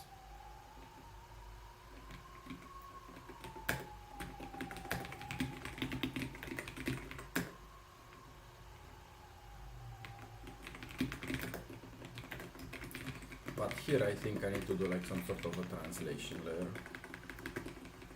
But I don't think it's such a big issue. Let's see.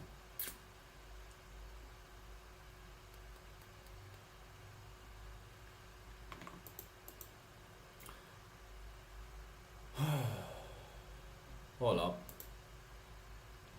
This is in indices. Okay.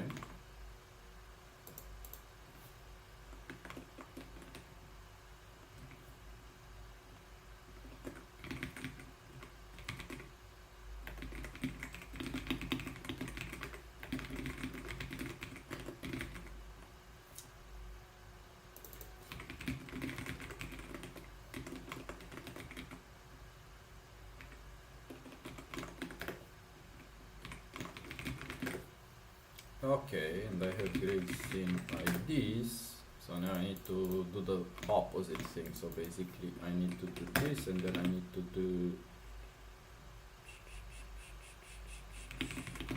grids in IDs.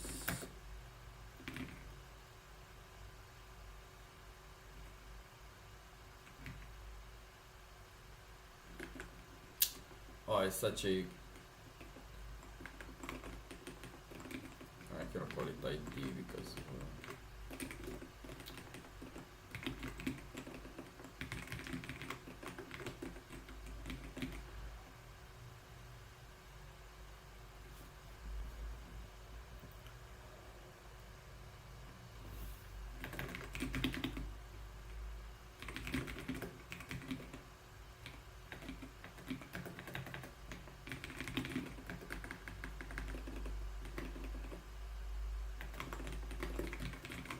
it's the entire function.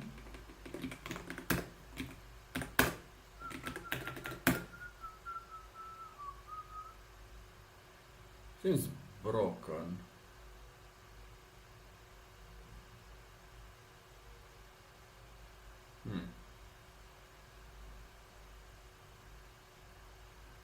Something is definitely broken. But hey, I tried. Yeah, what's broken? Scene objects, filing grids.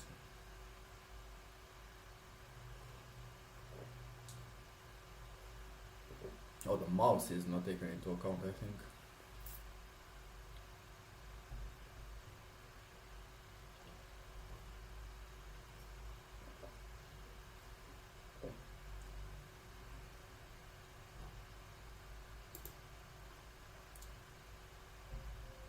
Oh, that's not true, the mouse is taken into account.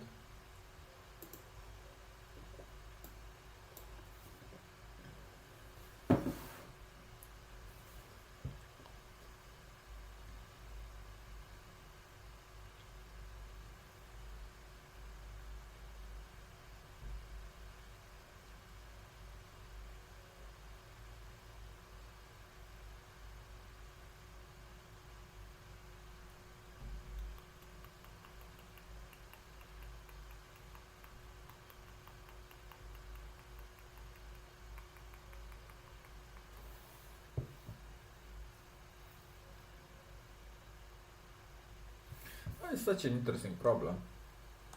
Why doesn't it work?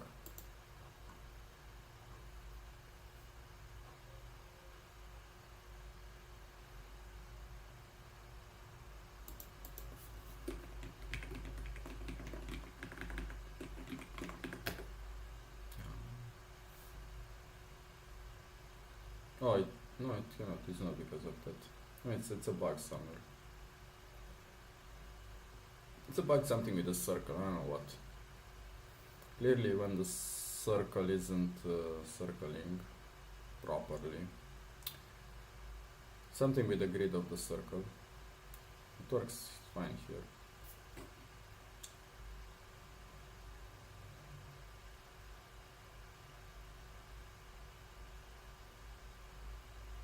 Like, what the fuck is going on here?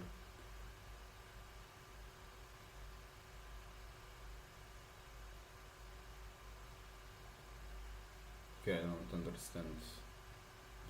Something with the grid of the circle.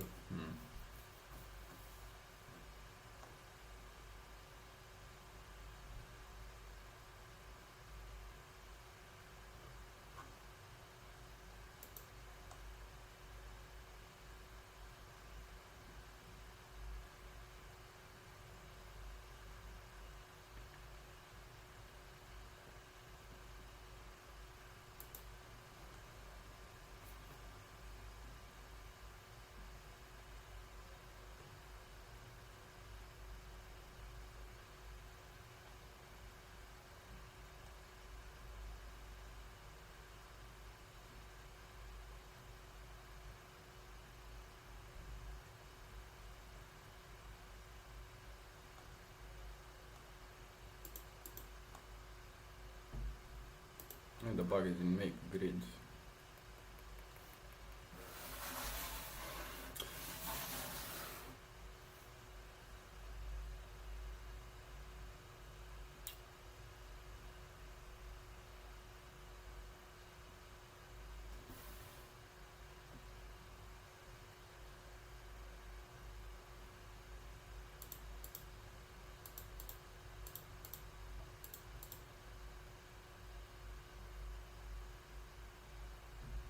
Probably it can be anything.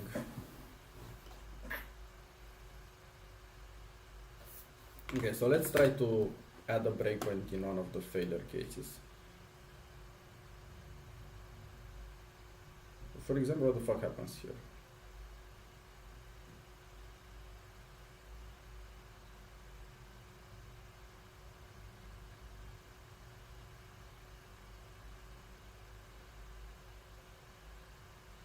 Or here.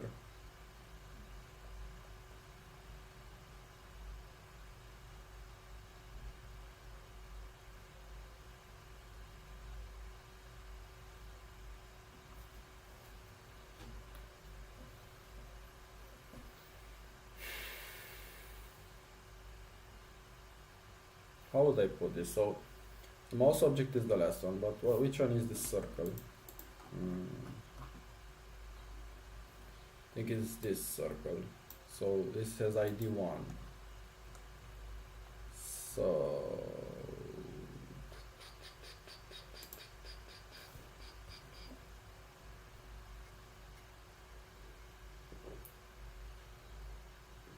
yeah, there's only a single circle case. Right, I think I can put it there. There's only a single circle. So if it's colliding, breakpoint.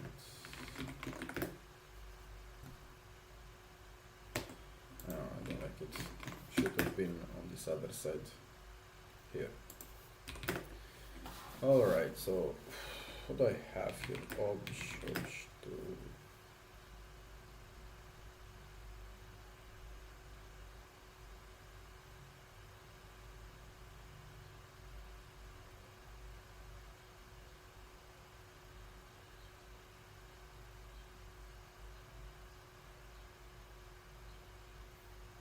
Yes, so what is going to happen then? Okay, go here.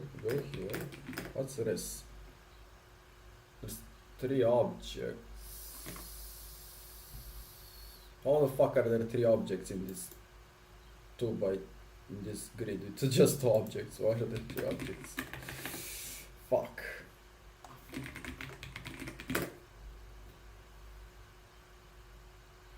It's a rectangle.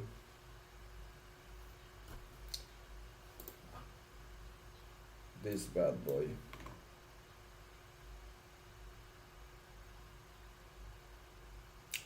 This bad boy thinks it's in the grid.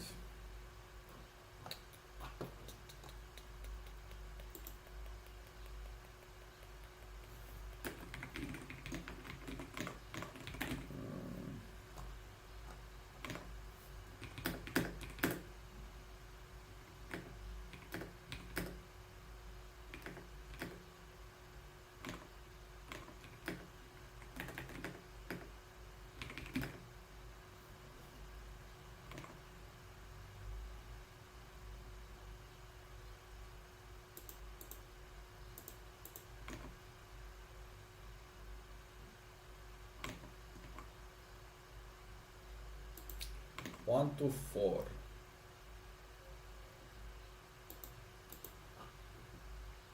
One and two. Why is this bad boy? We've had the discussion before. Oh my god, it killed the process. That's fine.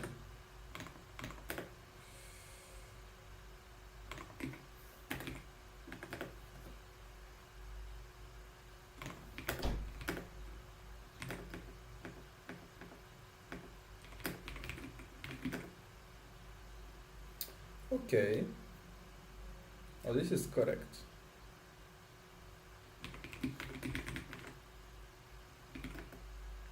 One to four. This is also correct.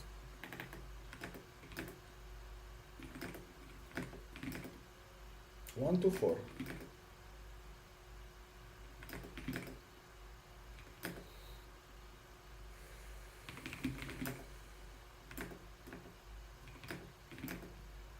Okay, so what's going on then?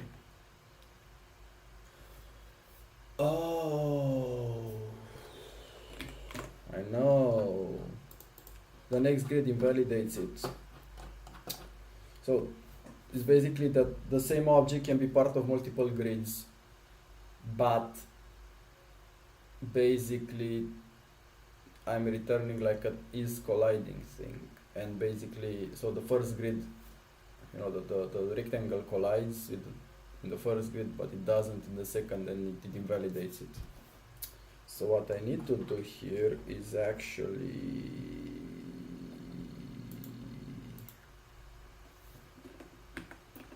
res id or grid. Holy shit. Same object can be part of multiple grids. I think this is it.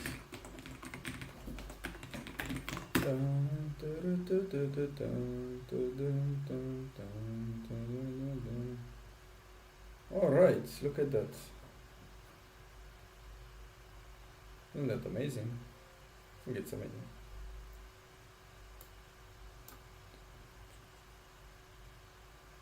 Cool. I have this code that can do check collisions on a grid now.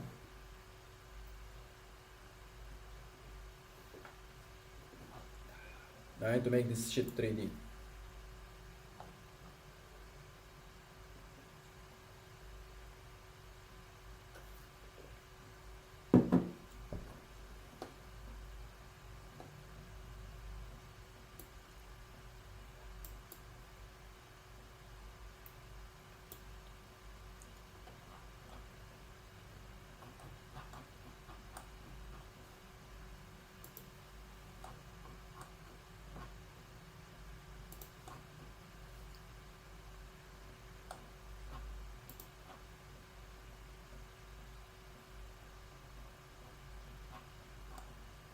Okay, cool.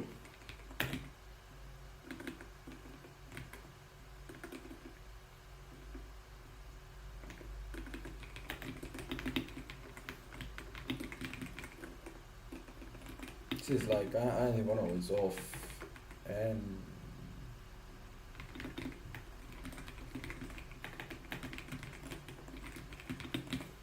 I think I can like change the cell size also, so let's make it, let's do that first. So let's, if I do this like this, should assert, yeah. I don't think this is needed, but let's see what happens if I don't do that. Just works.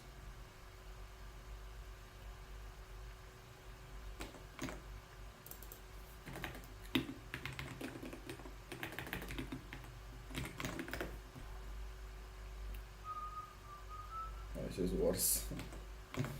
But it works, as you can see, like I can just put anything I want here. Yeah.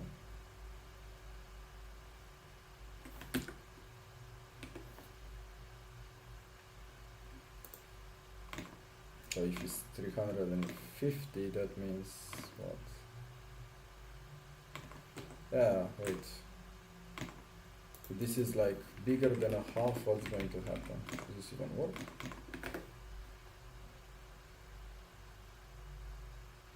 Yeah, it does work. It's just one big grid. I mean, it's like 4 of them, but the other ones are on the other side.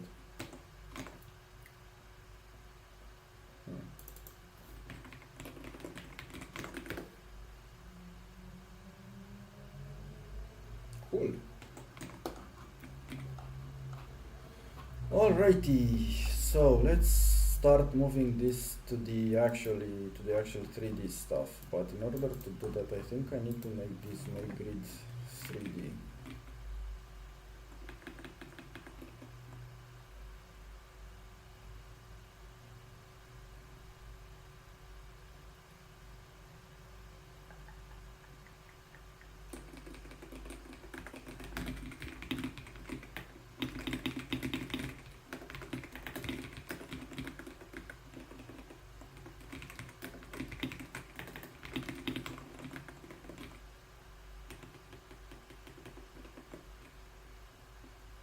Yeah, I think they need to make this a tuple. And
I think I need to make like a helper function here, which is bbox SynObject.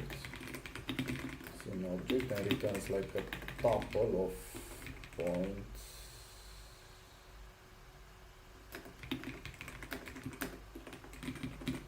Which is basically this shit.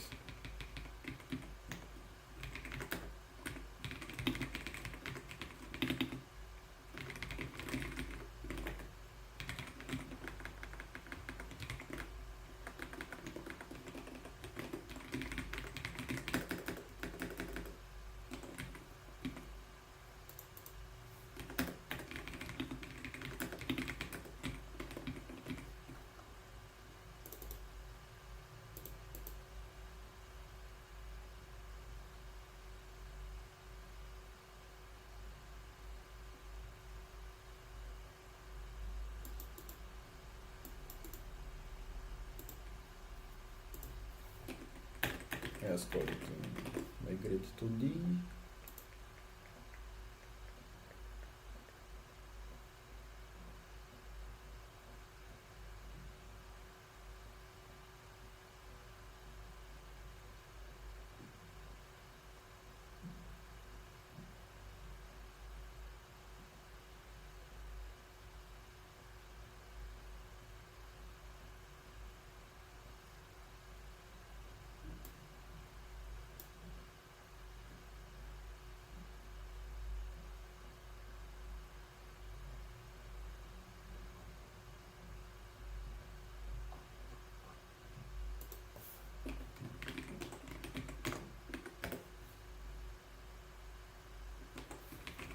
Let's get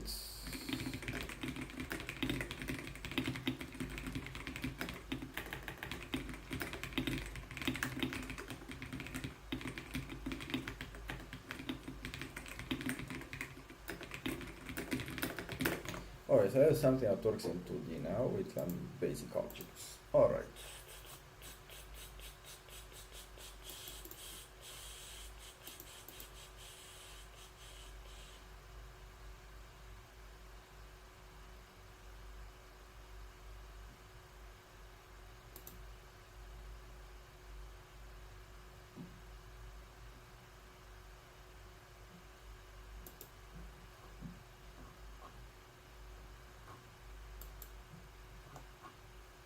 Maybe I need to just rewrite it.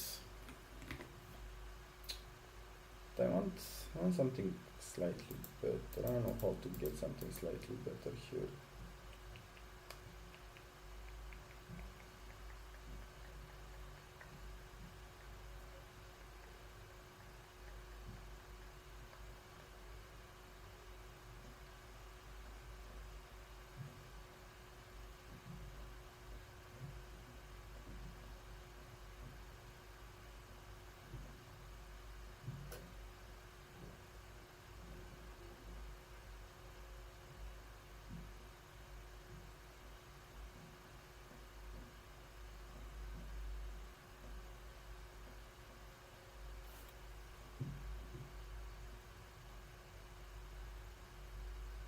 Yeah, I need to port this on the actual simulator, but it's not as trivial as I would have thought. Basically, on the other side, I have colliders as it's a class. So each object has its collider. And now the collider thing, I think it needs to have a property called bounding box, which is then used to compute the grid. I don't care about the top left, bottom right stuff. But yeah, I need that because I need top left, bottom right.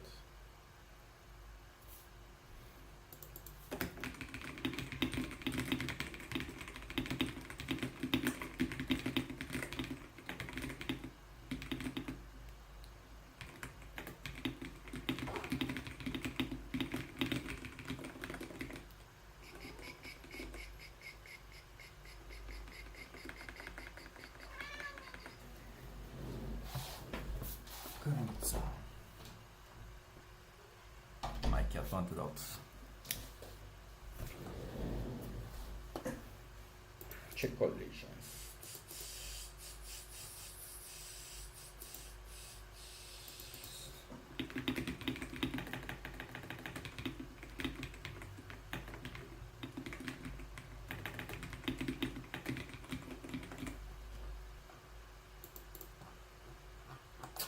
I'm currently in 2D, but it's not as trivial to port it. Alright, so let's see how I have it on the other side.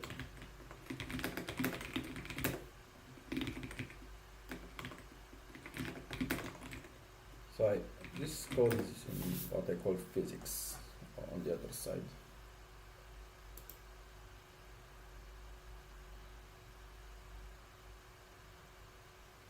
And this is where I need to put it. And I have this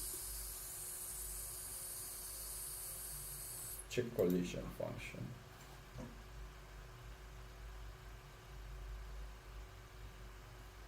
Which is like equivalent of this. Where is it? I have a check collisions. See, this is different. I have a check collisions here, but here I don't. Yeah, I should.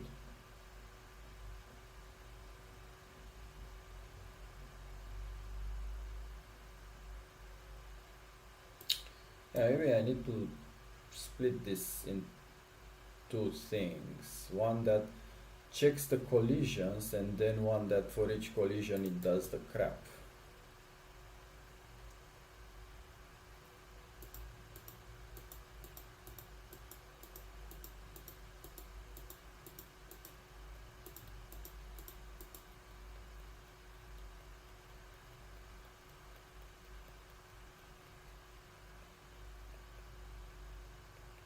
Because then if I, yeah, but the problem here is that I don't have, yeah, I don't have these check collisions. I mean, I think I used to, but I don't have it anymore. And that means I can probably check collision. And let's do it like this, check collisions.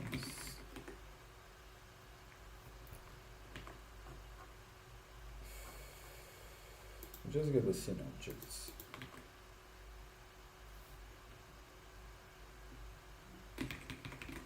Colliders.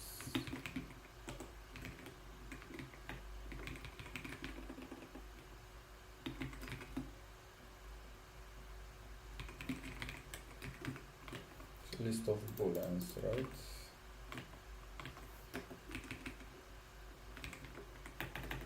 Checks the collision of all the objects against all the other ones.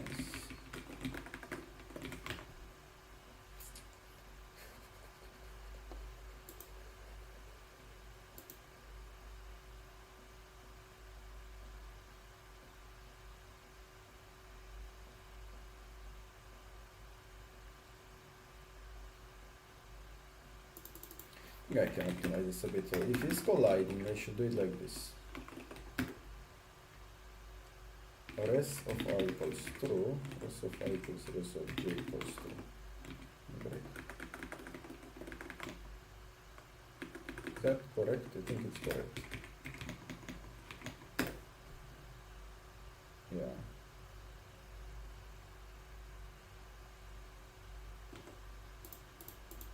Much better this way.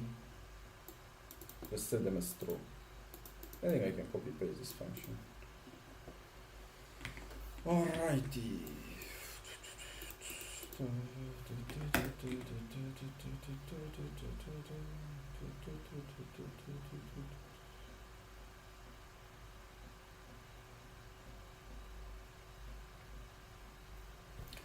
Yeah, because then I have a function that does the check collision part, which is check one collision.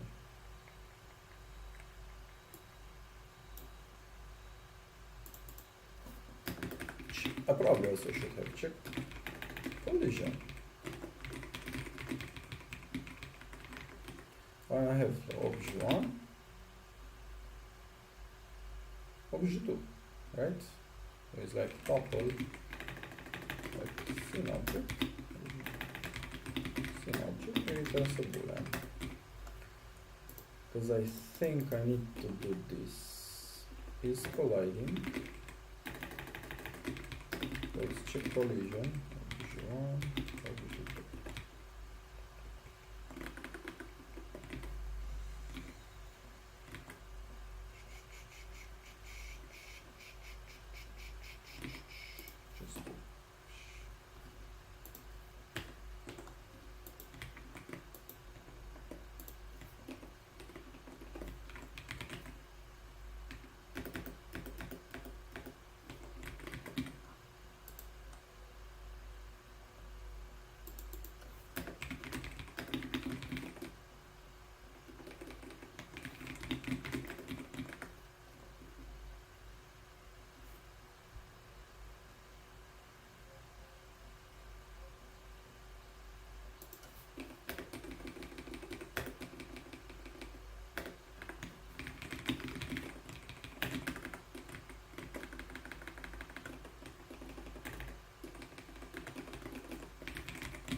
Yeah, always like factor this shit out. I have overly nested for loops because they're annoying to work with.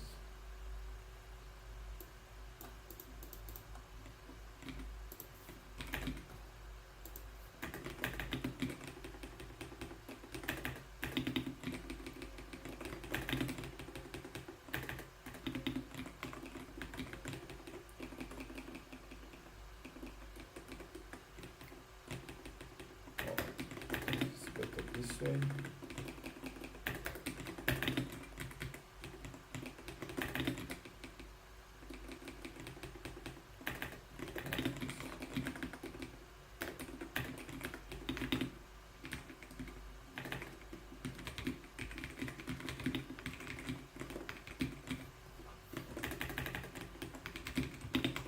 All right. And I have check collision, which I could like basically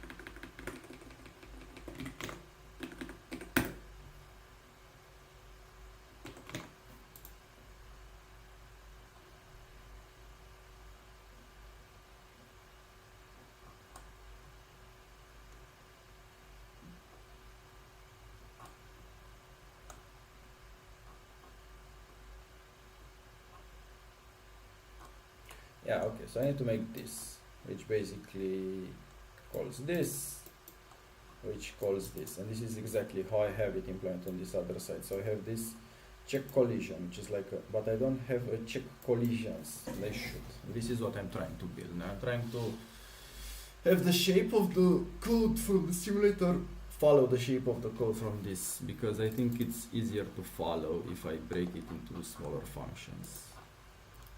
Even though this thing is not that unreadable, you have like a bunch of nested for loops, which is a bit annoying.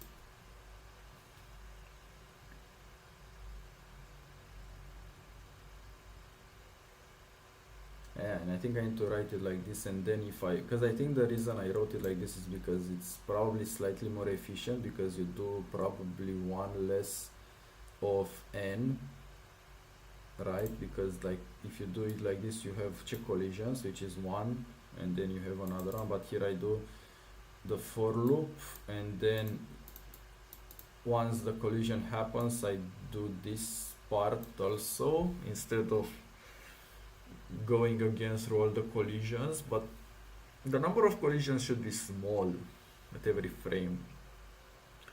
They shouldn't matter. I think readability matters more here than this fact that I need to go through all the collisions again after I've checked all of them. I think it's better if I split it. Definitely better if I split it.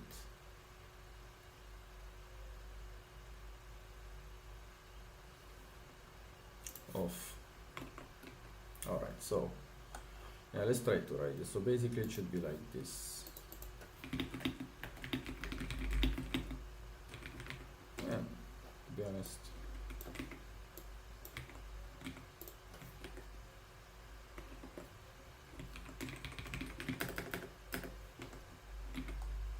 Now check collision.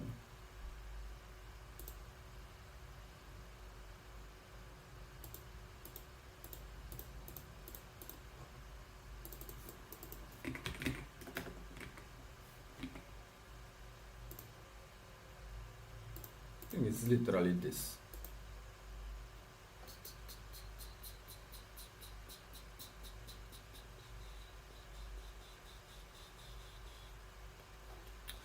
Oh, yeah, by the way,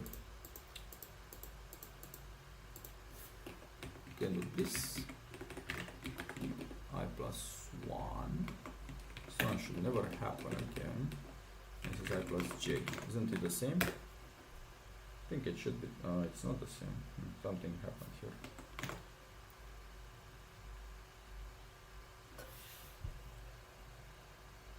And a plus 1. I plus j.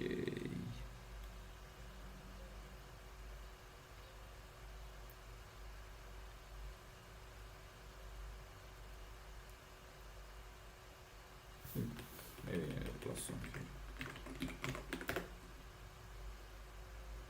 Yeah, okay.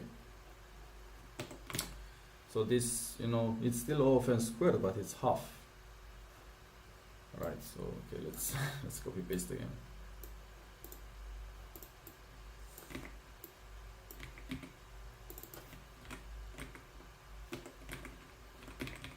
So this is why you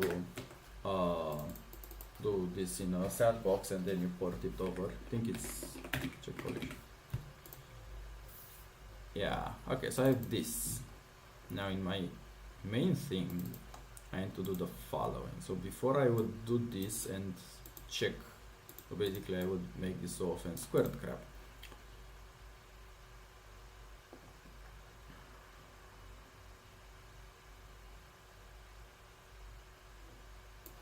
Yeah, let's think, how should I do this? Collisions equals check collisions. I need to get all the colliders.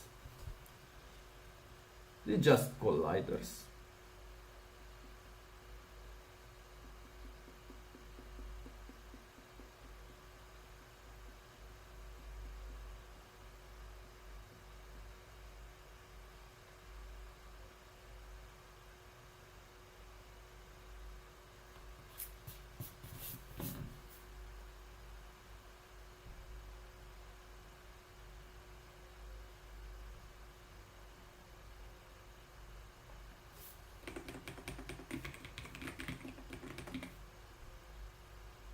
Okay, but this is a list of booleans. And I know it's all over all of this, but now I need to go through the events.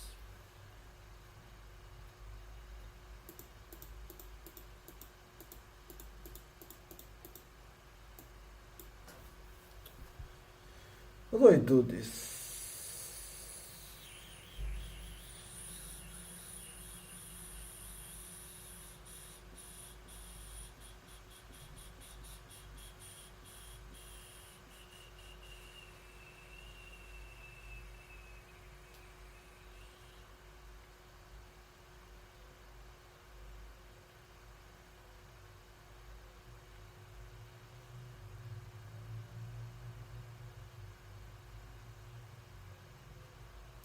I need the ID.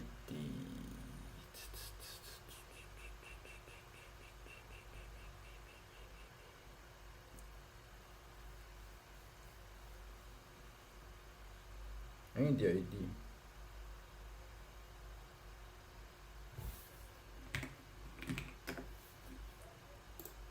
ID.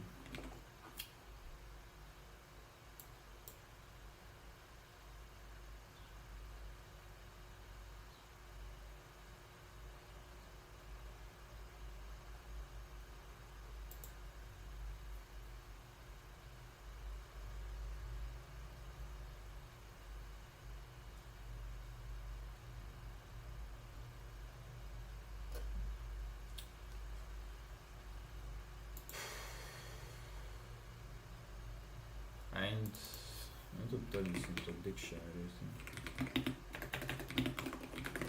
And the IDs.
Oh, this is so fucking hard.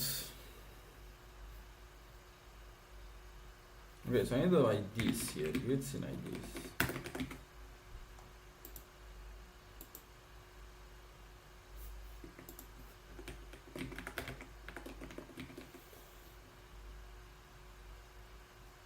This one needs to be a dictionary then.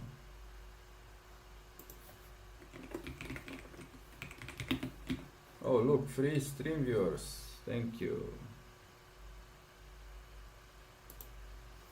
Okay, well, this one needs to be a dictionary then. Okay. Oh, if the two objects are okay, so I need also an object IDs.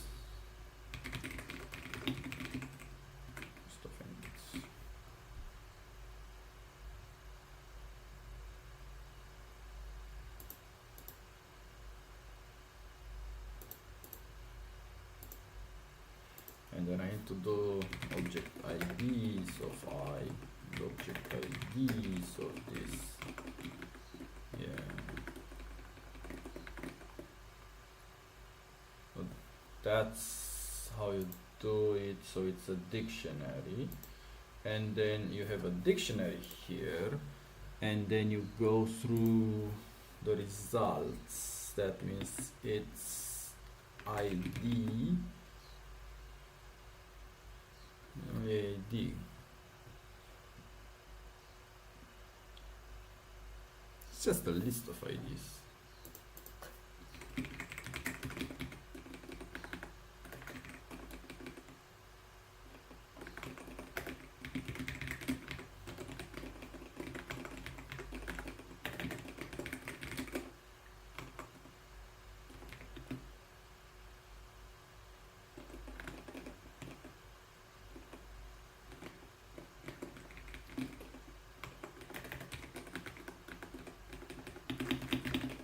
Okay, so you return the list of IDs, and then you do this in grid res, and you do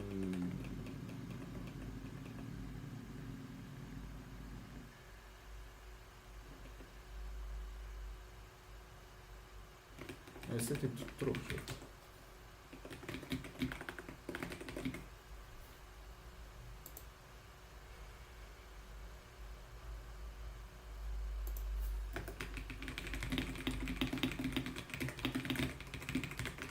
Of scene object IDs. A list of scene object IDs that are colliding. Doesn't work anymore. Probably need to fix the offense squared variant now. Bit. Okay, it's still working. It's not working anymore. Look at that. Huh. Okay.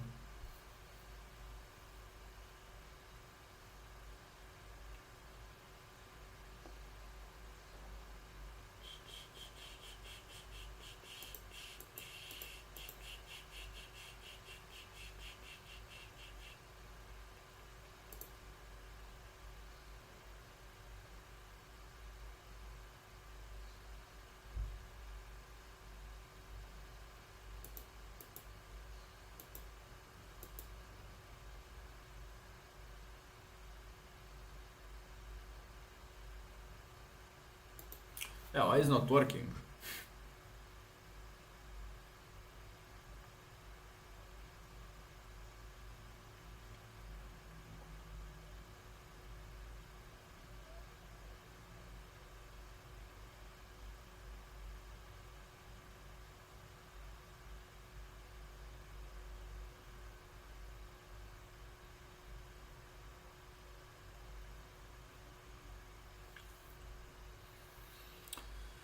Alright, so I start from there. That means it's okay. It's 0. I plus okay.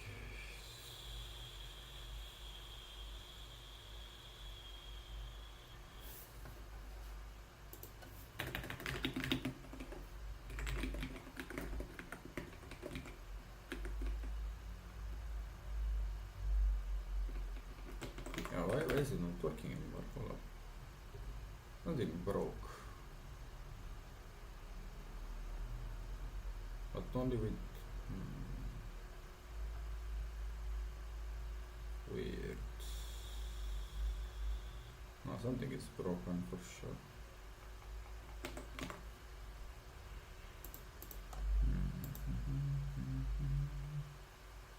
Let's try the offense squared variant first, because I think I broke this as well.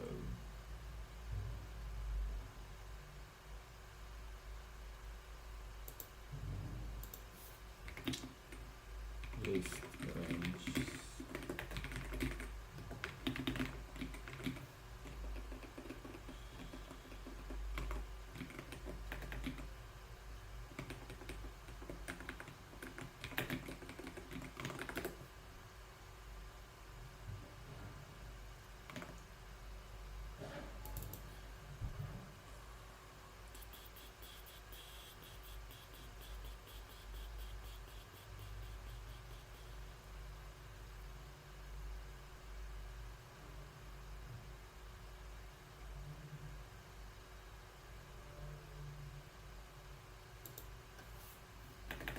Really?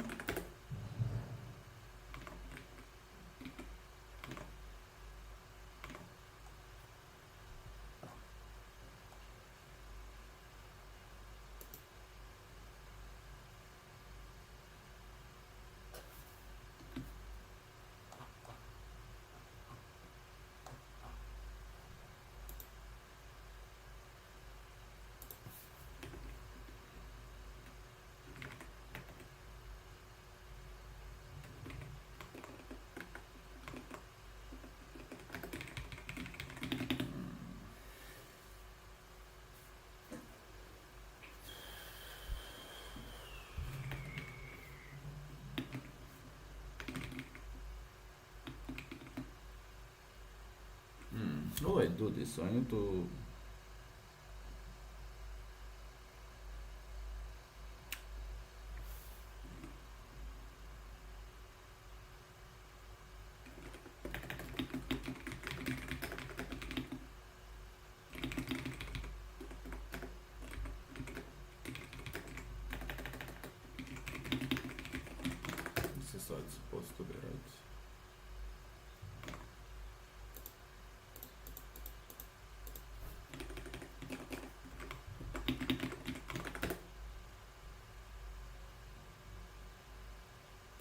Definitely something is broken here.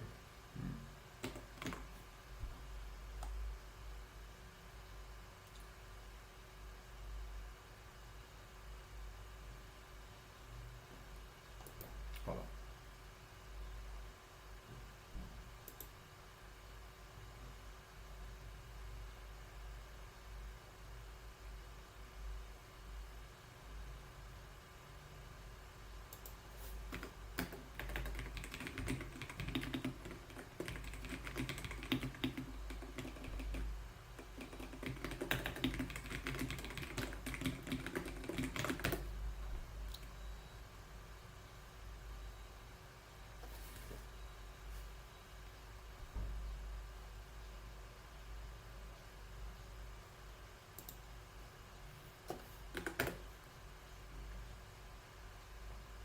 Oh, this one, why is it not okay?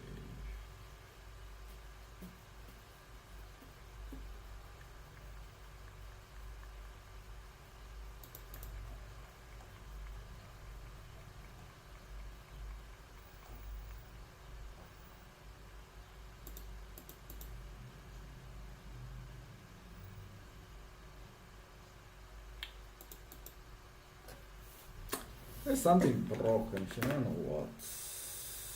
Oh, I have a smart idea. Hold up, so if this key pressed, key whatever,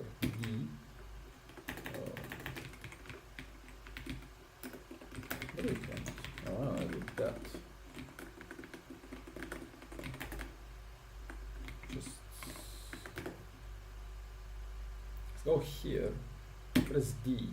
There you fucking go. In the bottom. Never the fuck you want it. This. Okay, so I am on that line. So let's see what the fuck happened over there. Collisions.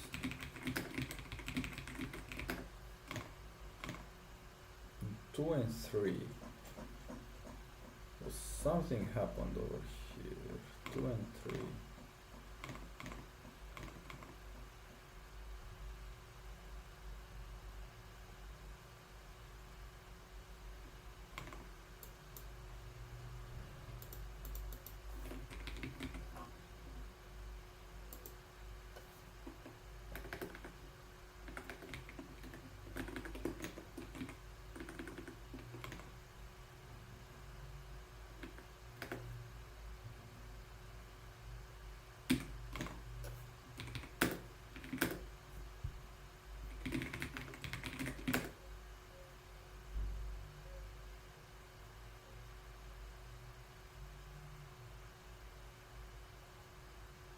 There's 5 objects here, okay. And the rest has only 2 and 3. Which is 0, 1, so this one and this one. This one is not here.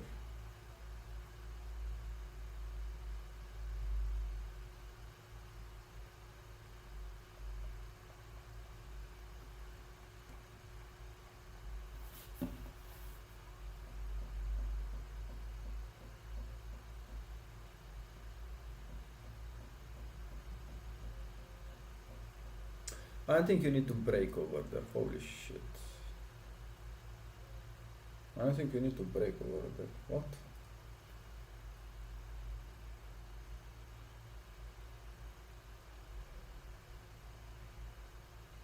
If I break over there, I need to do the offense squared variant without... The question is, do I want to stop on the first collision? Because then like the 5th object will not check against the forward ones, in the sense that, yeah, I think I know what the problem is.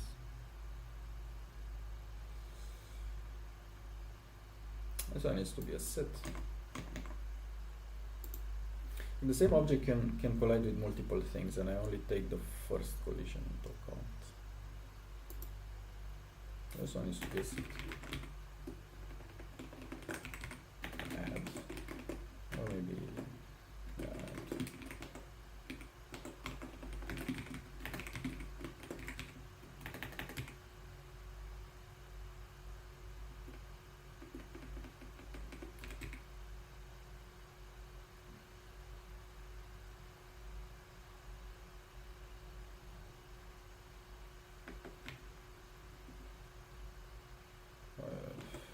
Can I do this? This is terrible, but at the same time, maybe this.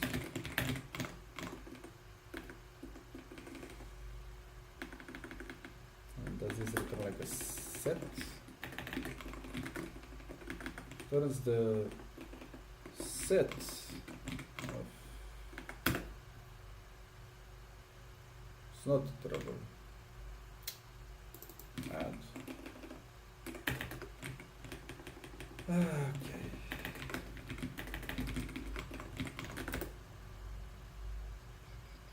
There we go. Is it okay now? Amazing. Okay, so this.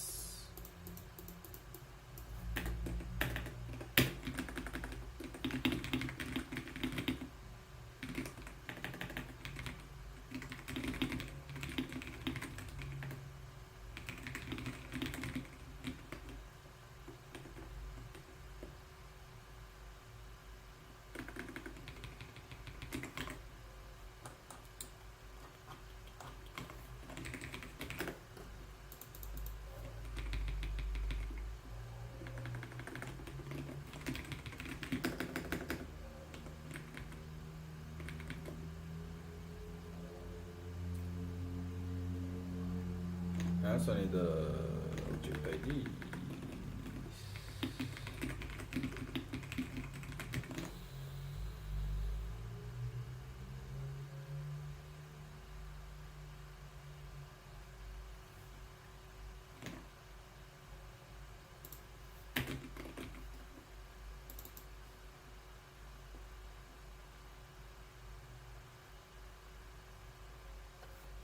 Holy shit.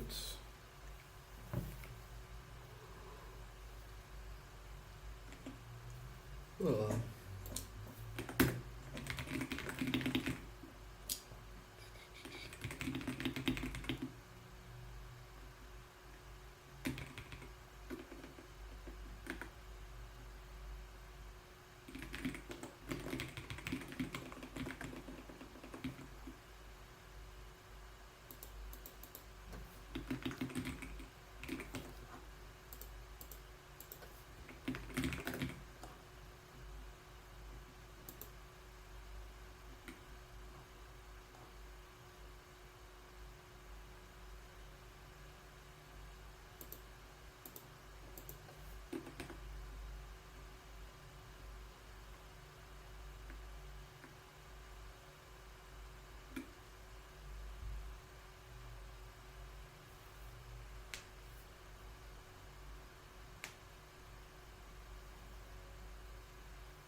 Oh, chip collisions returns a set of integers now.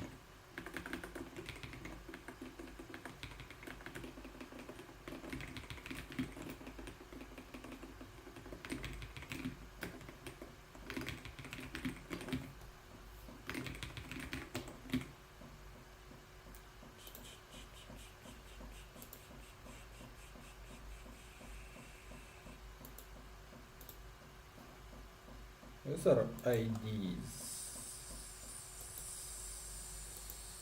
And then you need to do for event in events. Sure, you do this.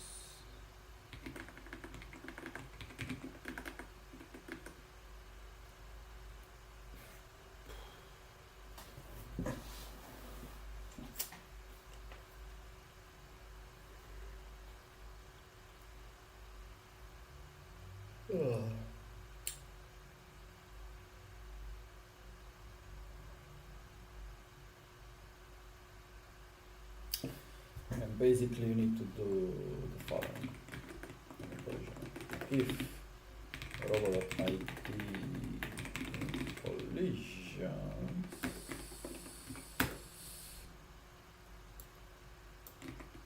this graph.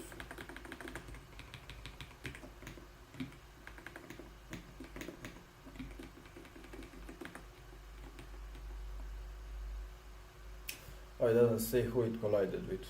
Fuck! I need to. I need to know who I collided with also.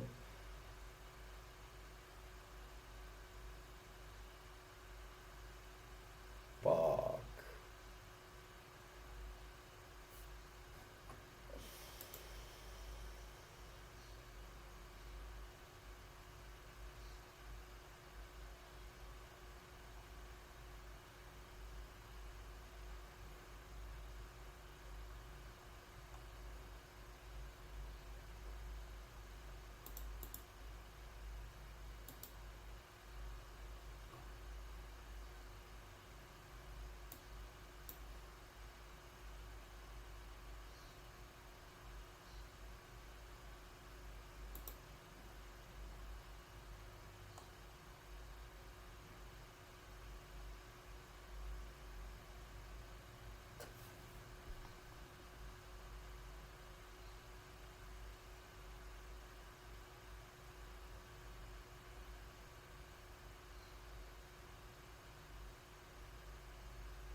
Yeah, I think it needs to return a dictionary, doesn't it?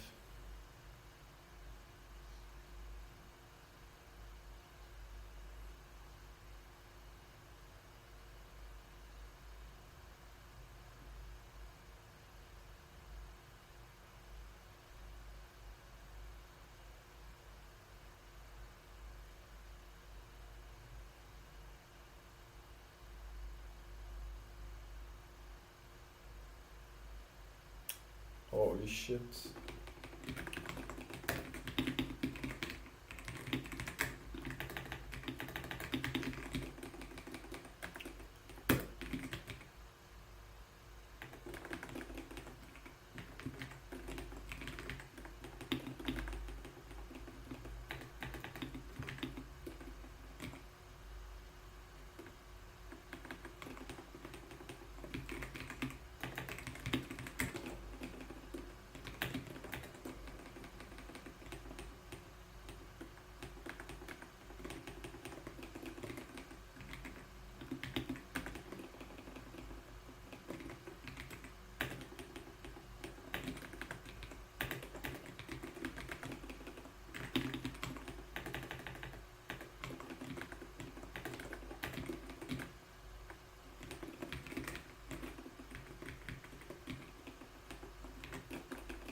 Yeah, it's like this. Check collisions. Can I change this other one to also be like this?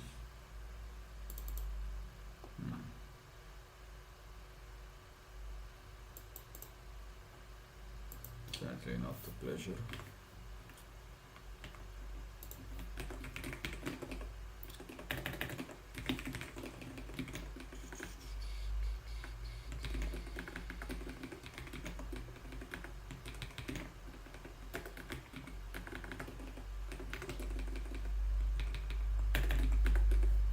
Okay, but now if I return a dictionary here,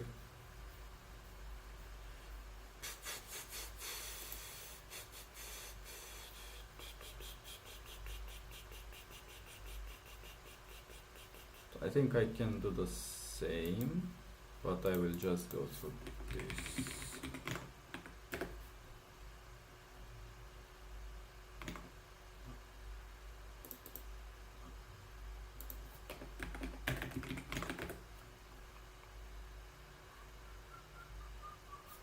Okay.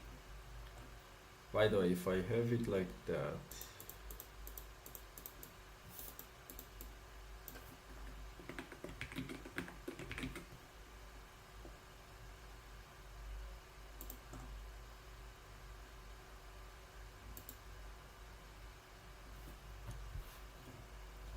yeah, I guess I can do the same with the 2D variant, don't I?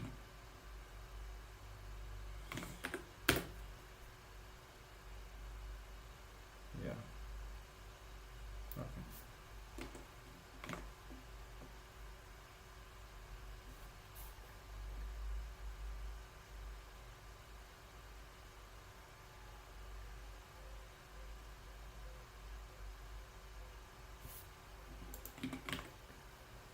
Okay, so I have check collisions. I have this fucking function, which is like a dictionary.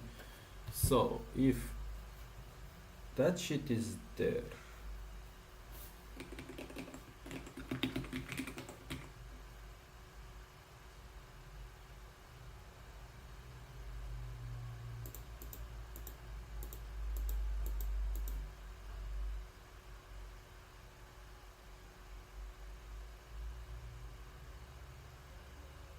I mean, I don't do it to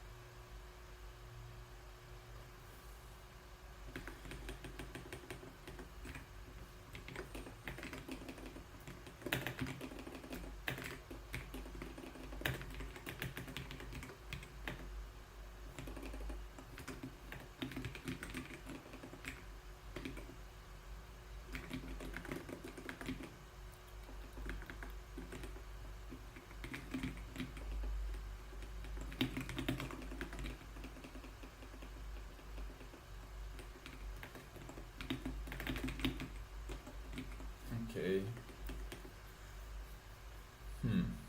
So it's like we do it like this.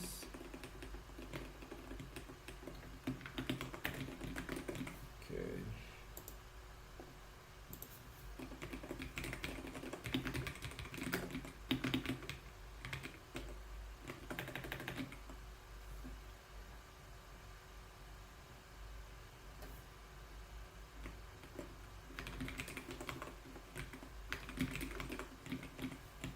Object ID. Why the torch?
Alright. I think I also can just return this. I don't think I need to do it again. Or maybe.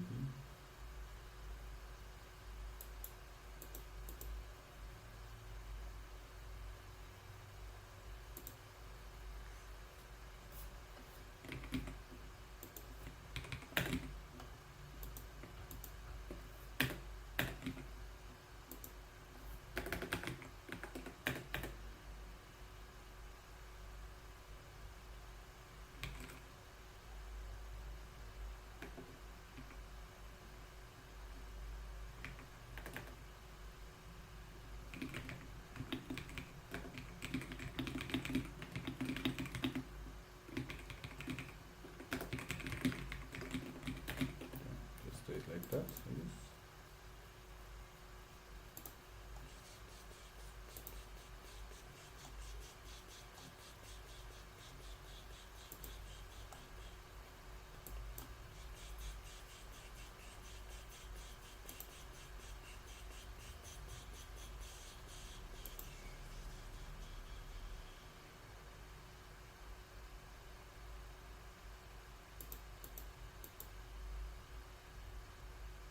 Okay, I think that's it, but not sure if it's gonna work.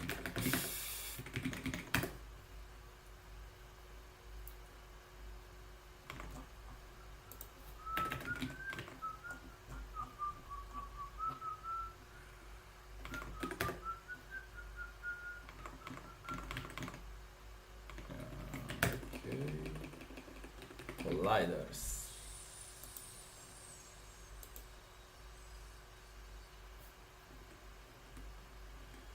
Oh boy.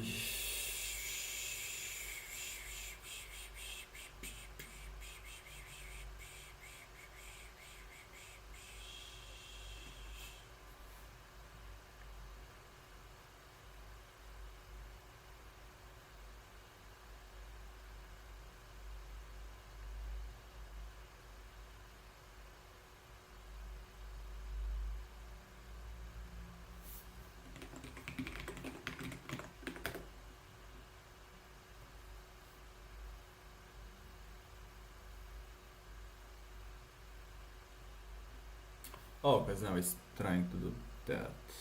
And I can return false. But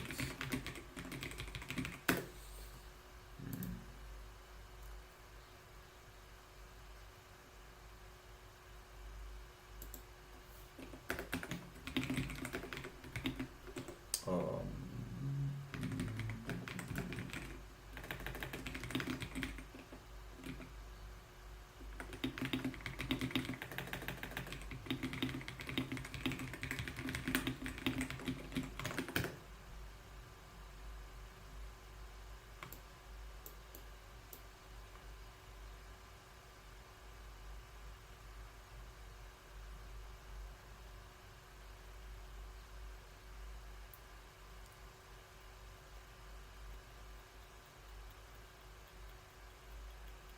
cube objects.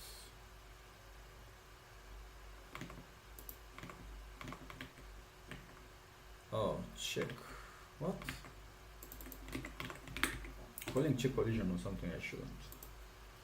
It needs to be collider, not collidable. Yeah, I'm calling this collider. It needs to be on the values. Okay.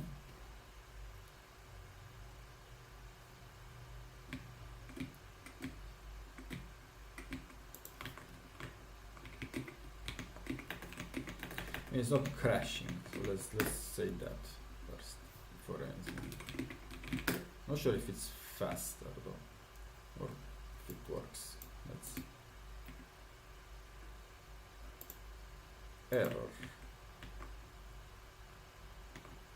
Oh, not applied.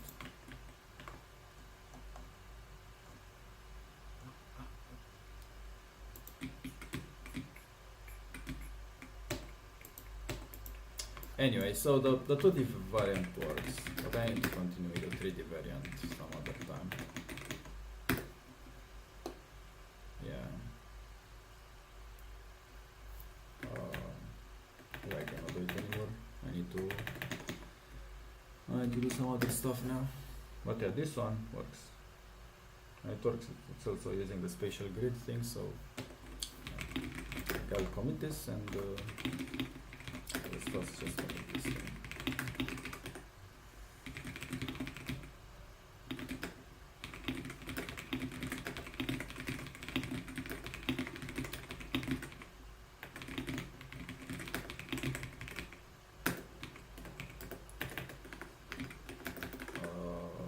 Special hash grid for collisions into the playground mode. And then I have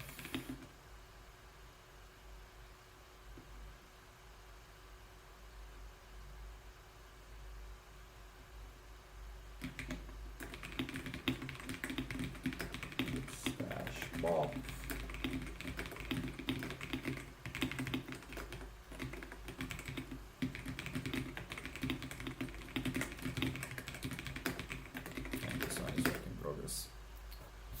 As work in progress because it's clearly a bit more complicated and I'm a bit tired now. I've been streaming for 2 hours probably and 3 hours and 0-1, so yeah, take a small break and I need to do something else. So thank you for watching. I hope this was at least instructional. I didn't get to finish it on 3D, but it works on 2D. I need to implement it in this thing, which is a bit more involved. But hey, I'm towards getting rid of these millions of calls, in 200 frames. It does like 6 million calls. You don't want that, right? Yeah. So it takes the most of it. This is what I'm trying to optimize. This should go way down because I'm just getting rid of n squared here. Should be much faster. But until next time.